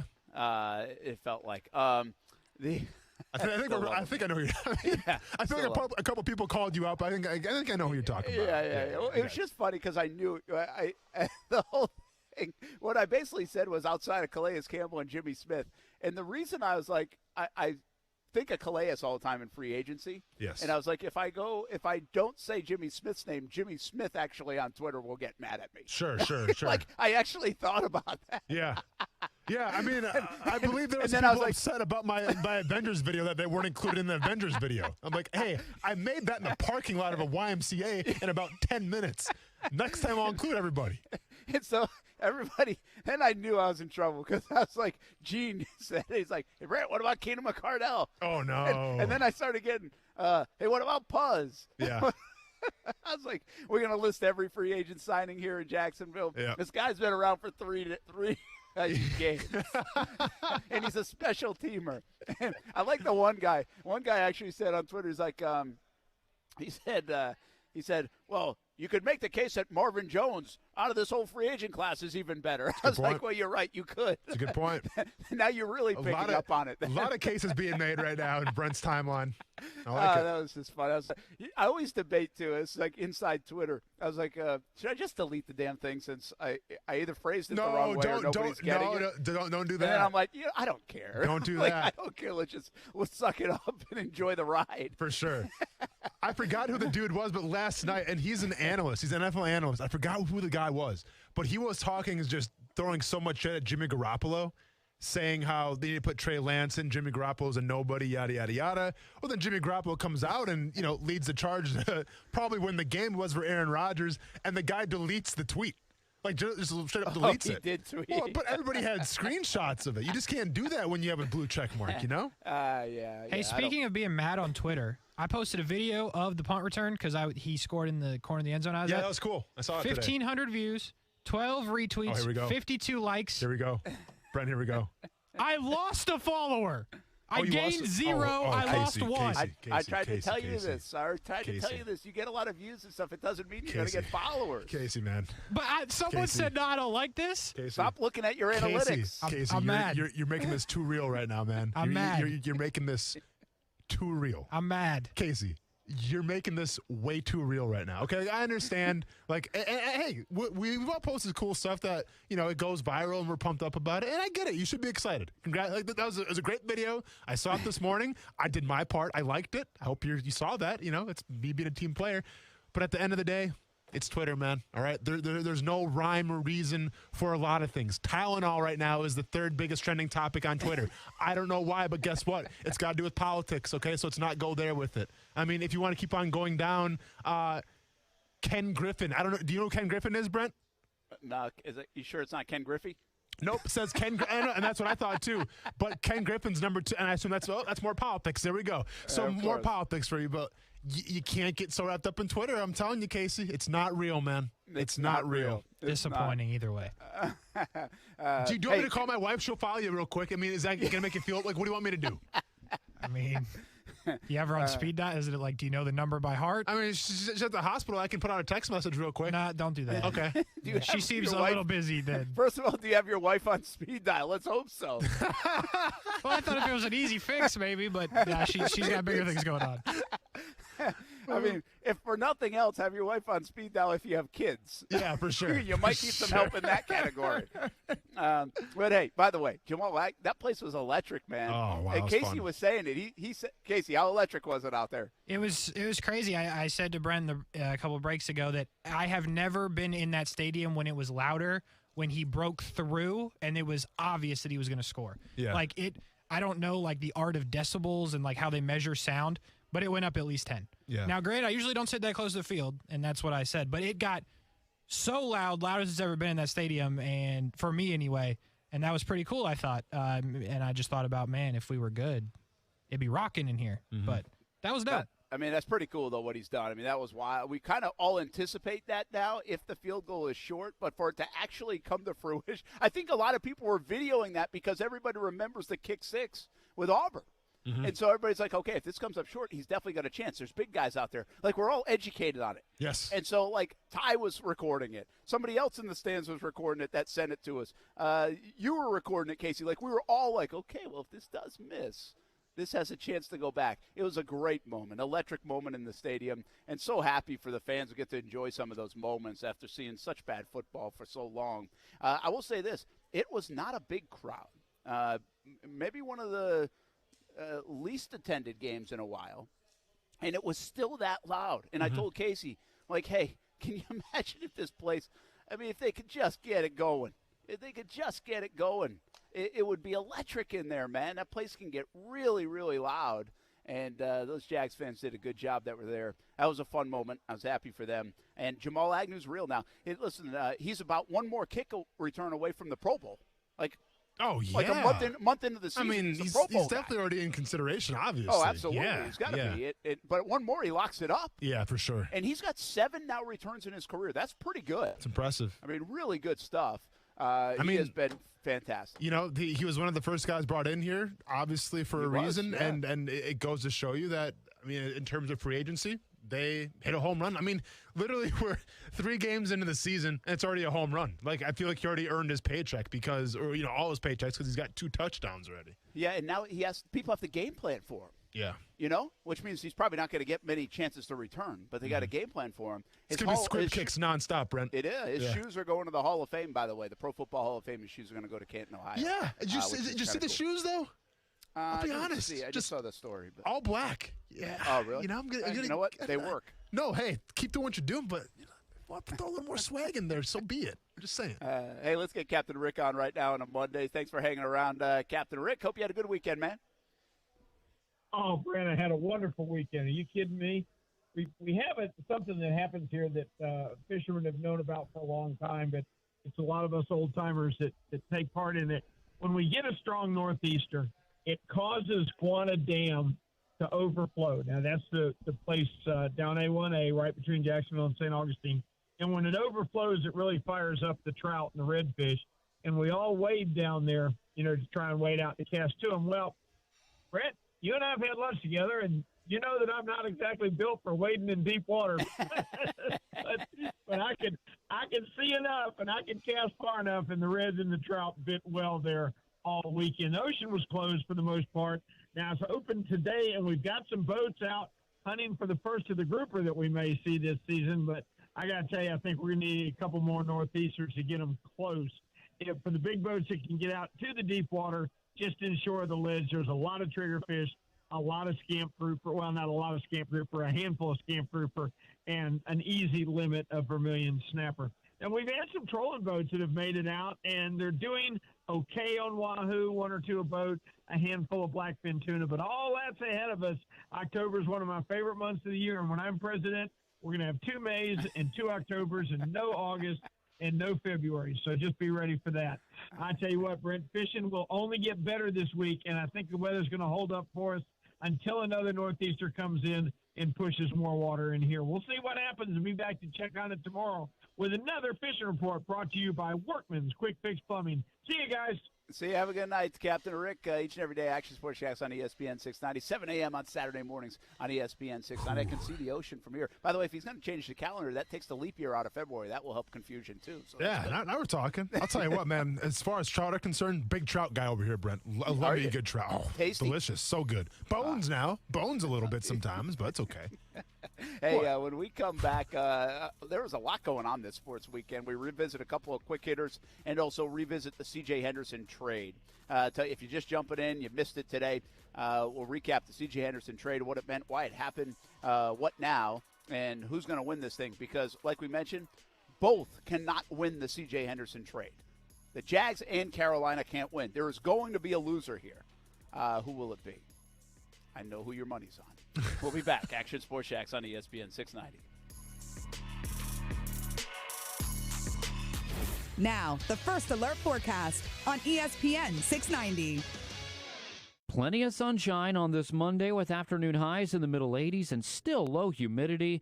Real treat. Skies stay clear tonight. Light winds, low 63. A sun and cloud mix on Tuesday. A little bit warmer, high 88. From the Action News Jax First Alert Weather Center, I'm meteorologist Corey Sima. The Weather Center is brought to you by Beard's Diamonds. Now you can buy like a dealer buys. Save thousands on thousands of diamonds for a limited time at Beard's Diamonds.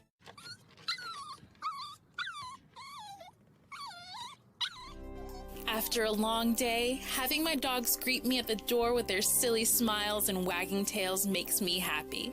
I want to keep that joy with me for years to come. That's why I trust Forever Vets Animal Hospital to keep my pets healthy. Forever Vets was voted 2019's Best Vet in Jacksonville Magazine's Readers Poll, and it's easy to see why. The affordable wellness plans are tailored to meet all of your pet's changing needs as they grow. Open 7 days a week, Forever Vets friendly staff is available to treat you and your pet with care. They combine extended hours with online booking to allow you to give your pet quality care while accommodating your schedule. Go online to forevervets.com to find which of their 9 locations is nearest you. And don't forget their newest location in Bartram Market. Forever Vets Animal Hospital, keeping your pets happy and healthy forever.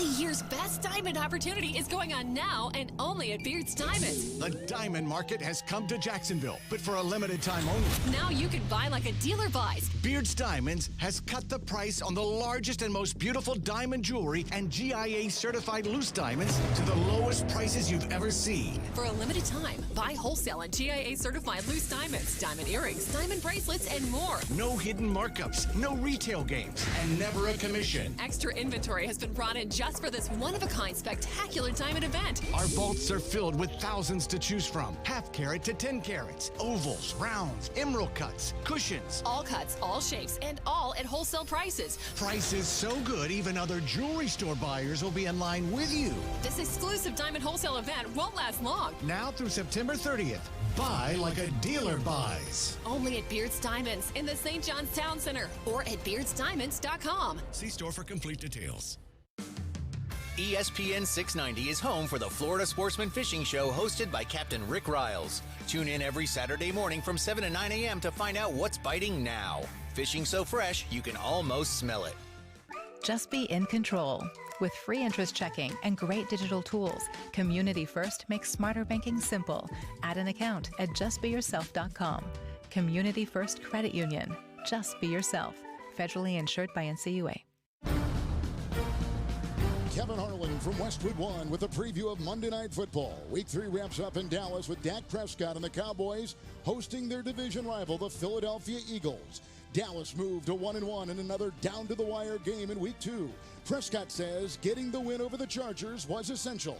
We're going to have to go out there and have to score a bunch to win some games, and then there's going to be some games like this one. Defense did a great job. Turnovers, big turnover down there in the red zone when it was needed. It's just important to play off of one another. That's what complementary football is about. That's how you win games. That's how you become a championship team and be the team that we want to be. Jalen Hurts in Philadelphia dropped to 1-1 with the loss last week to the 49ers. Join me and Hall of Fame quarterback Kurt Warner for all the action, the Eagles at the Cowboys on Monday Night Football. Hey, frequent heartburn may keep you from running your A game, but it doesn't have to anymore. Join the Prilosec OTC 2-week challenge. Just go to prilosecotc.com. You'll get $3 off to get you started, plus 14 days of tips, tricks, and reminders. Just 2 weeks, zero heartburn. Go to prilosecotc.com and sign up today. Zero heartburn is possible with Prilosec OTC. Use as directed for 14 days to treat frequent heartburn, not for immediate relief. Doctors Without Borders teams confront hard facts in conflict and crisis zones. When others look away, we step in to act. Because measles still kills more than 100,000 children every year, we're there to vaccinate more than 1 million. Because some countries have only 1 or 2 mental health professionals. We provided over 400,000 mental health consultations last year. The fact is, your support makes our life-saving work possible. Picture the impact we can have together. DoctorsWithoutBorders.org. Hey, what's up, everybody? It's Austin. I want to talk about my friends at JTech. JTech is a local nonprofit private institution of higher learning focused on essential career training such as automotive, diesel, HVAC, marine and RV technology, and commercial truck driving. They are currently hiring technical education instructors for all of those programs. If you're tired of being retired and all the mundane activities that come with retirement, and you have experience in those trade fields, they want to talk to you about using your knowledge and skills to teach and prepare the next generation of skilled trades men and women. So go ahead and give them a call to start the process. Their phone number is 904-328-5599. Again, that's 904-328-5599. Do good by giving back and teaching the next generation the skills that you've learned over the years, all the while becoming involved in helping the country by narrowing the skills gap. Call JTech today. Really excited about Dan Arnold. I wanted him out of free agency. He's a hurdler. He's fast. He's big. His ball skills are very, very good to great. He doesn't have a lot of receptions this year, but we really, last year, the Cardinals on tape, I wanted him. He was one of our priorities, just couldn't fit it in with all the other stuff going on. And then the thing that knocked it over the edge with me was when Carolina was hesitant to get rid of him because of his leadership, as he's on the leadership committee. He's very well respected, which those are the mindset things that I'm trying to really put together, making sure you get a locker room of that. And I've talked to him 3 times already. So he rolls in here at 2:30 and get him to work. That is Urban Meyer on Dan Arnold, the new tight end for the Jacksonville Jaguars. Some things probably in that soundbite that make people roll their eyes, quite frankly, around here. Brent Martin at Sneakers, Jax Beach. We have Jags Report Live coming up tonight, 7 o'clock. We'll be here until 6. Come on out every Monday now and join us. Beautiful day near the beach, of course. So we'll be here at 7 until 7:30. You can watch on Fox 30 as well. Austin Lane and Casey Kurtz in the studio. There's a lot to unpack maybe in that soundbite. The thing that caught my attention, Austin, is we coveted him in free agency. You have $31 million. You have $31 million sitting in a pile somewhere inside the stadium. By the way, I don't think it's just sitting inside the stadium. But like Scrooge McDuck from DuckTales. You have jumping in $31 million. If you wanted the guy, get the guy. Yeah. I mean, they could have had anybody. Mm-hmm. You know why? Because money talks. Like, this isn't Josh Gordon picking a team. This money talks in free agency. And that I don't like that part. Like, you don't have to trade for Dan Arnold. Mm-hmm. You could have got him in March when you knew your tight end stinks. Your tight end room stinks. So that's a little worrisome for me. I don't like that comment. They're happy to have him, but still, they didn't have to go this route to get him, is my point, Austin. C.J. Henderson traded away. That's what this is all about. We talked earlier, C.J. Henderson, about the compensation. I mean, this is a deal that, at face value, if you look at player value, all of those things, without taking into effect any behind-the-scenes kind of stuff, I mean, this is a deal that Carolina wins, right? On paper? Yes. Yes, absolutely. Like, no doubt. Yeah. I mean, what do you want me to tell you? Carolina's getting a first-round pick last year, number 9 overall, who, you know, you've seen good things, obviously is going through something, but the right coaches, the right culture could turn that around, and you might get a special guy. So, yeah, you're essentially giving up a tight end who I guess is on the leadership council there in Carolina, and you're giving up a third-round pick for maybe a future bona fide starting cornerback and a fifth-round pick. So, yeah, I think overall Carolina won that trade. Yeah, it looks like they won the trade. Now, here's the deal. This is the point of the conversation. C.J. Henderson goes, it's a bust pick. It's a top 10 pick, another one. There's 10 of them in the last decade that the Jags have picked. 10 picks in the top 10. 2 of them remain, Trevor Lawrence and Josh Allen. That's it. When you go down the list, you know the list. You know what's happened. People traded away, people cut, people busts. It just has been not good, and that's why the Jags have an 18-game losing streak and are one of the worst franchises in football, and that Urban Meyer, Trevor Lawrence, and company are trying to flip it around and turn it around, and 0-3 in that part of the regime. My main thought on this, as we were discussing it in the first hour of this show, is this cannot be a win-win situation for the Carolina Panthers and the Jacksonville Jaguars. This is an either-or situation. In a lot of trades, it's a win-win situation potentially. That's what you try to put yourself in as an organization, not only making the trade or giving up a player, but also the people acquiring the player. A lot of times it's draft picks, and then you got to cash in on the draft pick. Mm-hmm. Well, the Jags have gone awry there, too. Just go look at the Jalen Ramsey trade. But I really believe this one is an all-or-nothing thing because this is a bad trade for the Jags if C.J. Henderson plays good football the rest of his career. Mm-hmm. This is a good trade for the Jags if he doesn't play good football or doesn't play a lot or there are issues with C.J. But I don't think you should root for that. I'll root for the young man in this situation to get it right or figure it out. And I'm not going to root against a guy like that. I don't think that's right. But the bottom line is that's the nature of this trade. C.J. Henderson, if he's good, it was an awful trade by the Jags. If he's bad or doesn't play, well, they made the right move and they got something in return for a player that wasn't going to contribute. It's as simple as that to me. Well, see, there's a few more wrinkles there in terms of the way this can go. Yeah, if C.J. Henderson does good, and we've seen this happen in the past, that's going to be a detriment to the Jaguars. But I'll tell you what I'm going to do, and it's the exact same thing I did when they traded Jalen Ramsey. I'm going to watch to see who you replace Jalen Ramsey with those draft picks. Yeah. I'm going to see what the compensation was and who wins the battle. Now, obviously, with the Los Angeles Rams and how things turned out there, advantage Jalen Ramsey. Advantage Rams. You don't need an expert to tell you that. If you do trade C.J. Henderson away and you get a third-round pick, and let's say that next third-round pick is, Tyrann Mathieu, who went in the third round back in 2013, 2014.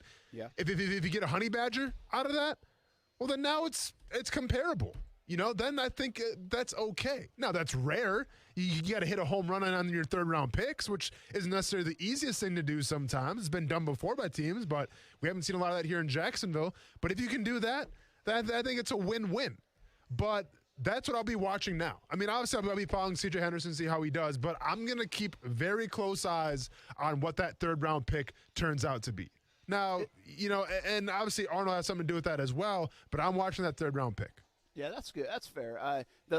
Even that, though, like, let's just say you end up with a really good player. Let's say you end up with a Jan or Brandon Linder, right, that have been good third-round picks for the Jags. It still depends on how good CJ is in a lot of respects. Now, there's a little – the line blurs a little bit on that. You're right, if you get a good player. But I guess we could do the same as if they land a really good fifth-round pick, Yeah. So you gotta kind of see this thing play out. I understand that. It just hasn't played out in the Jags' favor very well. I sarcastically – let me note that. I sarcastically tweeted out today that and I don't really even know. Maybe this isn't that much sarcastic, but you just get this feeling that C.J. Henderson's going to be in the Pro Bowl with Jalen Ramsey someday. Yeah. That's the way it's gone in Jacksonville. Yeah. That's more, like I said, do I really believe that? I wouldn't put money on that. No. But it's just kind of the feel around here sometimes that they're just not making the right moves. Yeah. And why I'm going to always say, and regardless, we'll see how it pans out, but why I don't like the trade is because it comes down to value again. And I know Urban Meyer doesn't have any ties to any of these guys here. But, like, and it wasn't him. And Balky might have, been in the room, but it wasn't his call at the end of the day. But you drafted a guy like Josh Oliver in the third round for a reason. Now, it wasn't Urban Meyer, but somebody did for a reason. And you let him go for a sixth or seventh round pick. Whatever it was is way too – is it seventh round pick for Josh Oliver? Yes, seventh. Seventh round pick. Like, that's nothing. Like, you should have just cut him then. Now we'll see what that seventh round pick turns into, or what did it turn into? That's going to be next year, so we don't know yet. That'll be next year. That'll be next year. But, like, it's a seventh round pick. Probably not that much. So there's no value there. When you let go of Joe Schobert, who's now starting on the Pittsburgh Steelers, and say what you want about him, he's still a starting caliber middle linebacker. You got a sixth round pick for him. Now, was Joe Schobert, was it Urban Meyer's call to sign him in the first place? Absolutely not. But once again, it's a starting linebacker for a sixth-round pick. I can't co-sign on that. And then, how I feel about the Minshew one, and people are going to disagree with me here, but I think with what the rapport that Minshew has built up, for all that he's done, to trade him away for essentially what you got him for, that's not right, because when you drafted him in the sixth round, nobody thought Minshew was going to do anything. Anytime a quarterback gets drafted in the sixth round, no team's going to go, well, this guy can start for us one day. This guy can win us some ball games one day. You're lying to yourself if you think that. Now, yeah, Tom Brady's the rare exception, but let's be honest. Even the Patriots, when they drafted Tom Brady in the sixth round, one day Tom Brady's going to be Tom Brady and be the GOAT. No, he's a sixth-round pick for a reason. And you essentially sold him off in Gardner Minshew for the exact same price, even though he built up a rapport and a resume. And now with C.J. Henderson, in terms of the value, you took him in the first round. And this was last year. Literally a year ago, he was a first-round pick, number 9 overall. And now you had traded him for a tight end and the third-round pick. And you gave up a fifth-round pick to do that. There's just not value there. Like, that's my issue with things. Is I think good teams, whether you're tied to these guys or not, you take into account the value. Who's to say if you hold on to Gardner Minshew for the beginning of the season and all of a sudden Ryan Fitzpatrick goes down, maybe Washington comes calling. Tua? Maybe those teams are desperate. Maybe those teams come calling. Maybe that sixth-round pick turns into maybe a fourth-round pick because out of desperation. I saw Joshua Dobbs get sacrificed for a fifth-round pick when Jacksonville was desperate for a backup quarterback. Gave a fifth-round pick for him.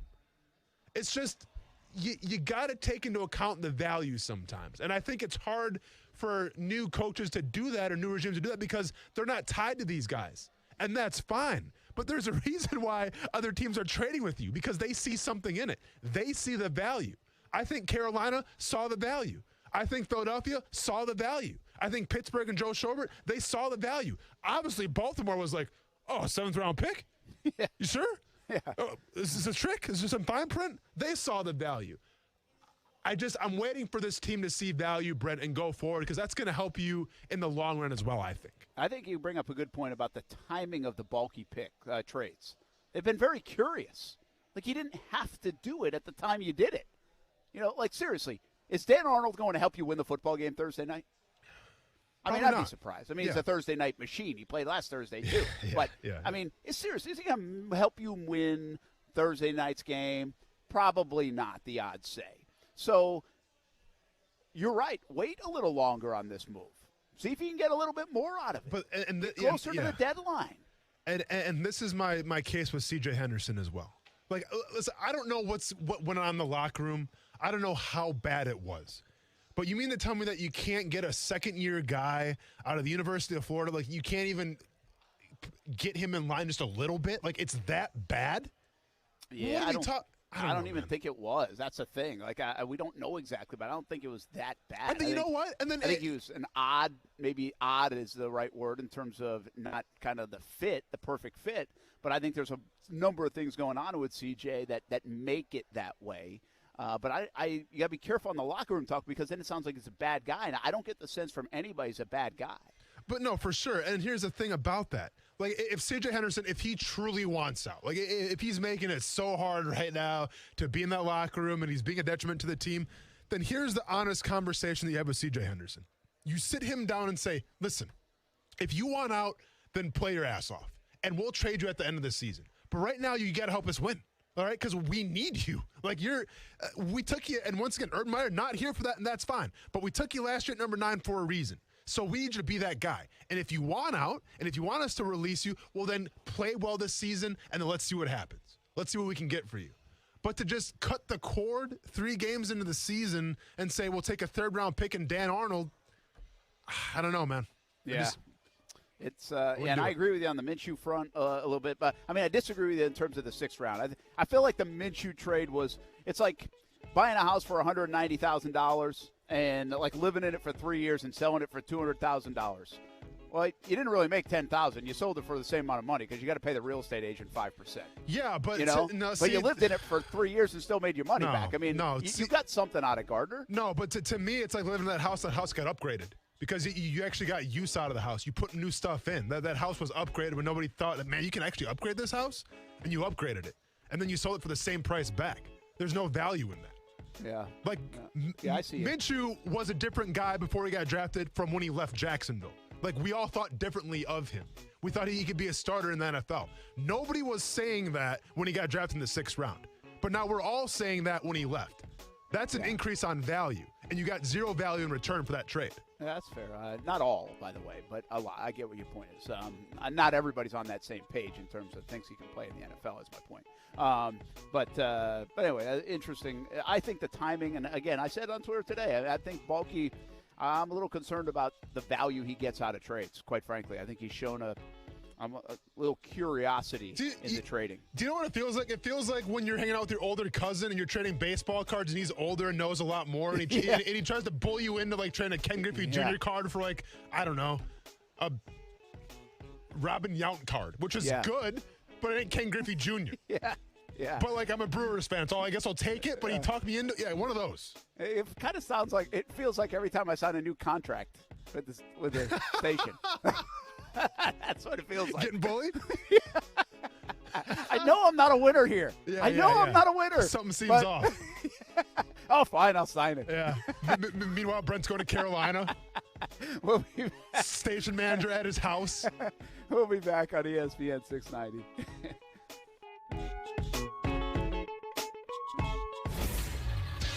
ESPN 690 SportsCenter update.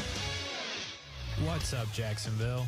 I'm Casey Kurtz. You can add another name to the long list of Jacksonville Jaguars' first-round whiffs. This morning, after a loss to the Arizona Cardinals, the Jags announced a trade of the 9th overall pick in the 2020 NFL Draft, C.J. Henderson, to the Carolina Panthers. Henderson played 10 career games with the Jags over 2 seasons and recorded 1 interception, which came in his first career game, which was the last game the Jacksonville Jaguars won 379 days ago, week 1 of the 2020 season. Besides Trevor Lawrence and Travis Etienne, who were drafted this past season, Henderson played in the fewest amount of games of any Jag selected in the first round of the NFL draft. The Jags received tight end Dan Arnold and a 3rd-round pick in return. This SportsCenter update sponsored by Jacksonville Chrysler Jeep Dodge. Here in the Sunshine State, more than 3 million men are over age 45, and over half suffer from ED or PE. Here's a message from Prime Men's Medical Center. I'm Dr. Brown. If you're having problems in the bedroom and pills like Viagra have let you down, you'll see results at Prime Men's Medical Center, guaranteed, or your exam is free. And it's affordable. Call 904-664-8217. Guaranteed results on your first visit or your exam is free. Call 904-664-8217. Slip and falls can be embarrassing, leaving you in pain and feeling like you've lost control. I'm Ellie Anajar from the law offices of Anajar and Levine. After a fall, document the scene by taking photographs and make sure to get medical attention for any injuries you may have. If you've been injured in a slip and fall accident, call the law offices of Anajar and Levine at 904-600-4000. That's 904-600-4000 for a free consultation. And take back control of your life. Office in Jacksonville. He's kept you ahead of storms. This is going to be a very active afternoon of storms. He's taken you inside storms. Look at the Reds then that have shifted a little south of Jacksonville. And for 33 years, the Chief has seen it all. Forecasting severe weather days in advance. So when storms are headed your way, there is only one meteorologist to turn to tonight, the Chief. The knowledge and experience of Jacksonville's Chief Meteorologist, Mike Burrish. Action News Jack's First Alert Weather, only on CBS 47 and Fox 30. Hello, you have reached the Crooks R Us Training Helpline. Today, we're discussing the differences between a Safe Touch security system and a do-it-yourself security system. One's professionally installed and monitored, while the other one comes in a box. Well, yeah, there's that. As you know, houses with Safe Touch security systems are strictly off-limits to us crooks, for many reasons. Professional installation and monitoring among them. Correct. And by contrast, alarm systems that come in a box with do-it-yourself installation are a crook's best friend. Plus, they have DIY monitoring. No comparison to Safe Touch's two-way communicator. Excellent point. So to sum up, as crooks, you'll want to avoid any house with Safe Touch security. And tell your loved ones, if they're going to buy something that comes in a box, just make it cornflakes.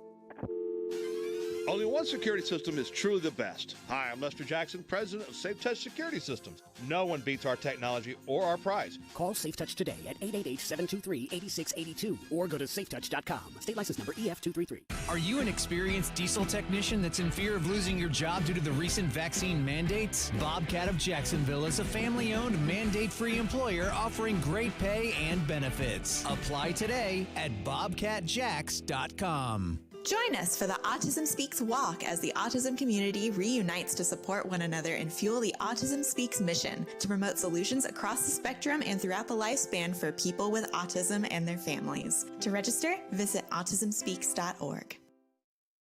5G is here, but the big carriers want you to sign a pricey long-term contract to get in on the action. Well, no more, because Straight Talk Wireless has rolled out 5G coverage nationwide, with plans starting at just $35 a month with no contract. And get a Samsung Galaxy A32 5G for only $299, all on America's best networks. 5G coverage, 5G phones, less money. Straight Talk Wireless, no contract, no compromise. 5G capable device required, actual availability, coverage, and speed may vary. O'Reilly. When you need auto parts, O'ReillyAuto.com is just a few clicks away. We offer convenient options for you to get your parts quickly. Order online and pick up for free at your local O'Reilly Auto Parts store. We'll even bring it out curbside. Or you can have your parts delivered right to your door with free shipping on most orders over $35. Visit O'ReillyAuto.com. O'Reilly Auto Parts. There's no doubt that the schedule for the Red Sox, the 3 games coming up against the Baltimore Orioles, then 3 games against the Nationals, much easier than the Yankees. The schedule for the Jays, who are chasing the Yankees, much easier because after they face the Yankees, they get to face the Orioles, who seem to be everybody's get-out-of-jail-free card. as we come down the stretch in terms of what the schedule is. Everybody but the Yankees. I could spend about 25 minutes talking about that game last night, by the way. Hey, how many times did Brett say that the Yankees and the Red Sox sucked last night? A lot. A lot. I actually watched that game, too. They did, didn't they? Was I lying? Yeah, I mean, there's a lot I of saw 3 pop-ups fall in the same inning. Yeah, so it was a lot of bad baseball. But the one where the catcher had the ball in his glove and then he switched over to try to grab it, that wasn't an out? It should have been. Okay, it should have been. It should have been, but okay. For my understanding, I was like going on TV right at that time. My understanding is there was you couldn't replay it. Yeah. But what I don't understand, why did Alex Cora come out and at least argue it? Yeah. I mean, at least come out and argue it, and then maybe some other umpire sees it, which they probably wouldn't. Mm-hmm. But, yeah, that play doesn't bother me as much as, like, the fact that they gave him a 1-2 fastball in the next pitch right down the middle. And then prior to that, Dahlbeck, I mean, when you go play baseball at like age 8, you say, hey, go find the fence, okay? Yeah, That wasn't even that close to the fence, and the guy couldn't catch it. Of course, Yankee fans can complain too. Gallo and Lambeau and the guy trying to steal second, Wade, that forgot to slide. I mean, It was just awful baseball. And yes, I just could tell it was happening. The Red Sox, I hate them. I hate them all year. It's funny. I should have loved them because I think they've done an unbelievable job getting to this point. But it's like you already know how the story ends with the Red Sox. Yeah. But, hey, you got to listen, I hate Stanton. I can't stand him. And I can't. And I think he's, like my buddy told me today, he's like one of the most overrated players in the history of the game. And I kind of agree with him. For that price tag especially. Mm-hmm. And wearing the Yankee pinstripes doesn't help. And all, I've interviewed him a few times too. That didn't help. And all that stuff. He's not that nice of a dude? Or just kind of cocky? I've had a couple of experiences not so good. So I'm sorry but I don't try to say that too much about it. Might have just been 2 different times, but usually once is kind of just a bad day. Sure. 2 is kind of who you are, Kind of your character, yeah. So anyway, we'll see. I mean, there's 6 games to go. It's kind of fun stuff. But I can't believe the Red Sox got swept in Fenway by the Yankees. Yeah. And again, like they're not. This isn't the Yankees team. If this was April, you'd be like, oh, that's not a surprise. The Yankees have proven to be just an okay team. Yeah. Wild card talk. Casey, on behalf of my Milwaukee Brewers, congratulations to your Tampa Bay Rays for winning the division, man. Hey. It's good to be there, ain't it? Sometimes you just do what you got to do. Oh, man, it's comfy, though, ain't it? Stress-free. It's nice. Stress-free. Casey, and you can't do anything about this, Austin. Yeah. But if the Yankees make the postseason, sure, you don't know how mad I'm going to be at Casey if the Rays lose to him. Like, I might not talk Casey to him. worried about it? Not at all. Yeah, I wouldn't be either. Not at all. Right. I wouldn't be either. Deep down he is. Wouldn't be about that. I'm telling you, I'm worried about the Yankees in the wild card because of Garrett Cole. I'm not worried about it in a series, especially after Garrett Cole pitches the wild card game. You can't pitch him until game 4. Yep. If you get there, Preach, Casey. I'm not worried about him at all. Bringing his A game. He's not worried about it. Bring the Yankees. Let's go. Brewers, Rays, World Series. Toronto's the most dangerous team that could get in. In the wild card. Yeah. That's not in, but could get in. I know we still think, and the Dodgers, because you seem to be infatuated with the Dodgers all of a sudden. Well, the Dodgers are in, though. I mean, they're definitely going to get in the wild card. All right. Hey, at least the Ryder Cuppers won. Who won the bet by? Because I can't. Yeah, I know. I haven't figured that out yet. Disaster. There's been too much going on. What a disaster. It's not that hard, man. You count to like 3. It's challenging. I tried it. We'll figure it out. Casey will get it going. Well, I'm not going can I trust him? I mean. Yeah, I'll follow up. I didn't win. I'll tell you right now. I lost for sure. I probably won. Okay. I probably won. We'll be back. Okay, we'll be back tomorrow. We got to go, man. This is best. Okay, cool. Jags Report live, 7 o'clock on Fox 30. We'll be back tomorrow at 3. Hey, sports fans, are you ready to get in on a piece of the action? The only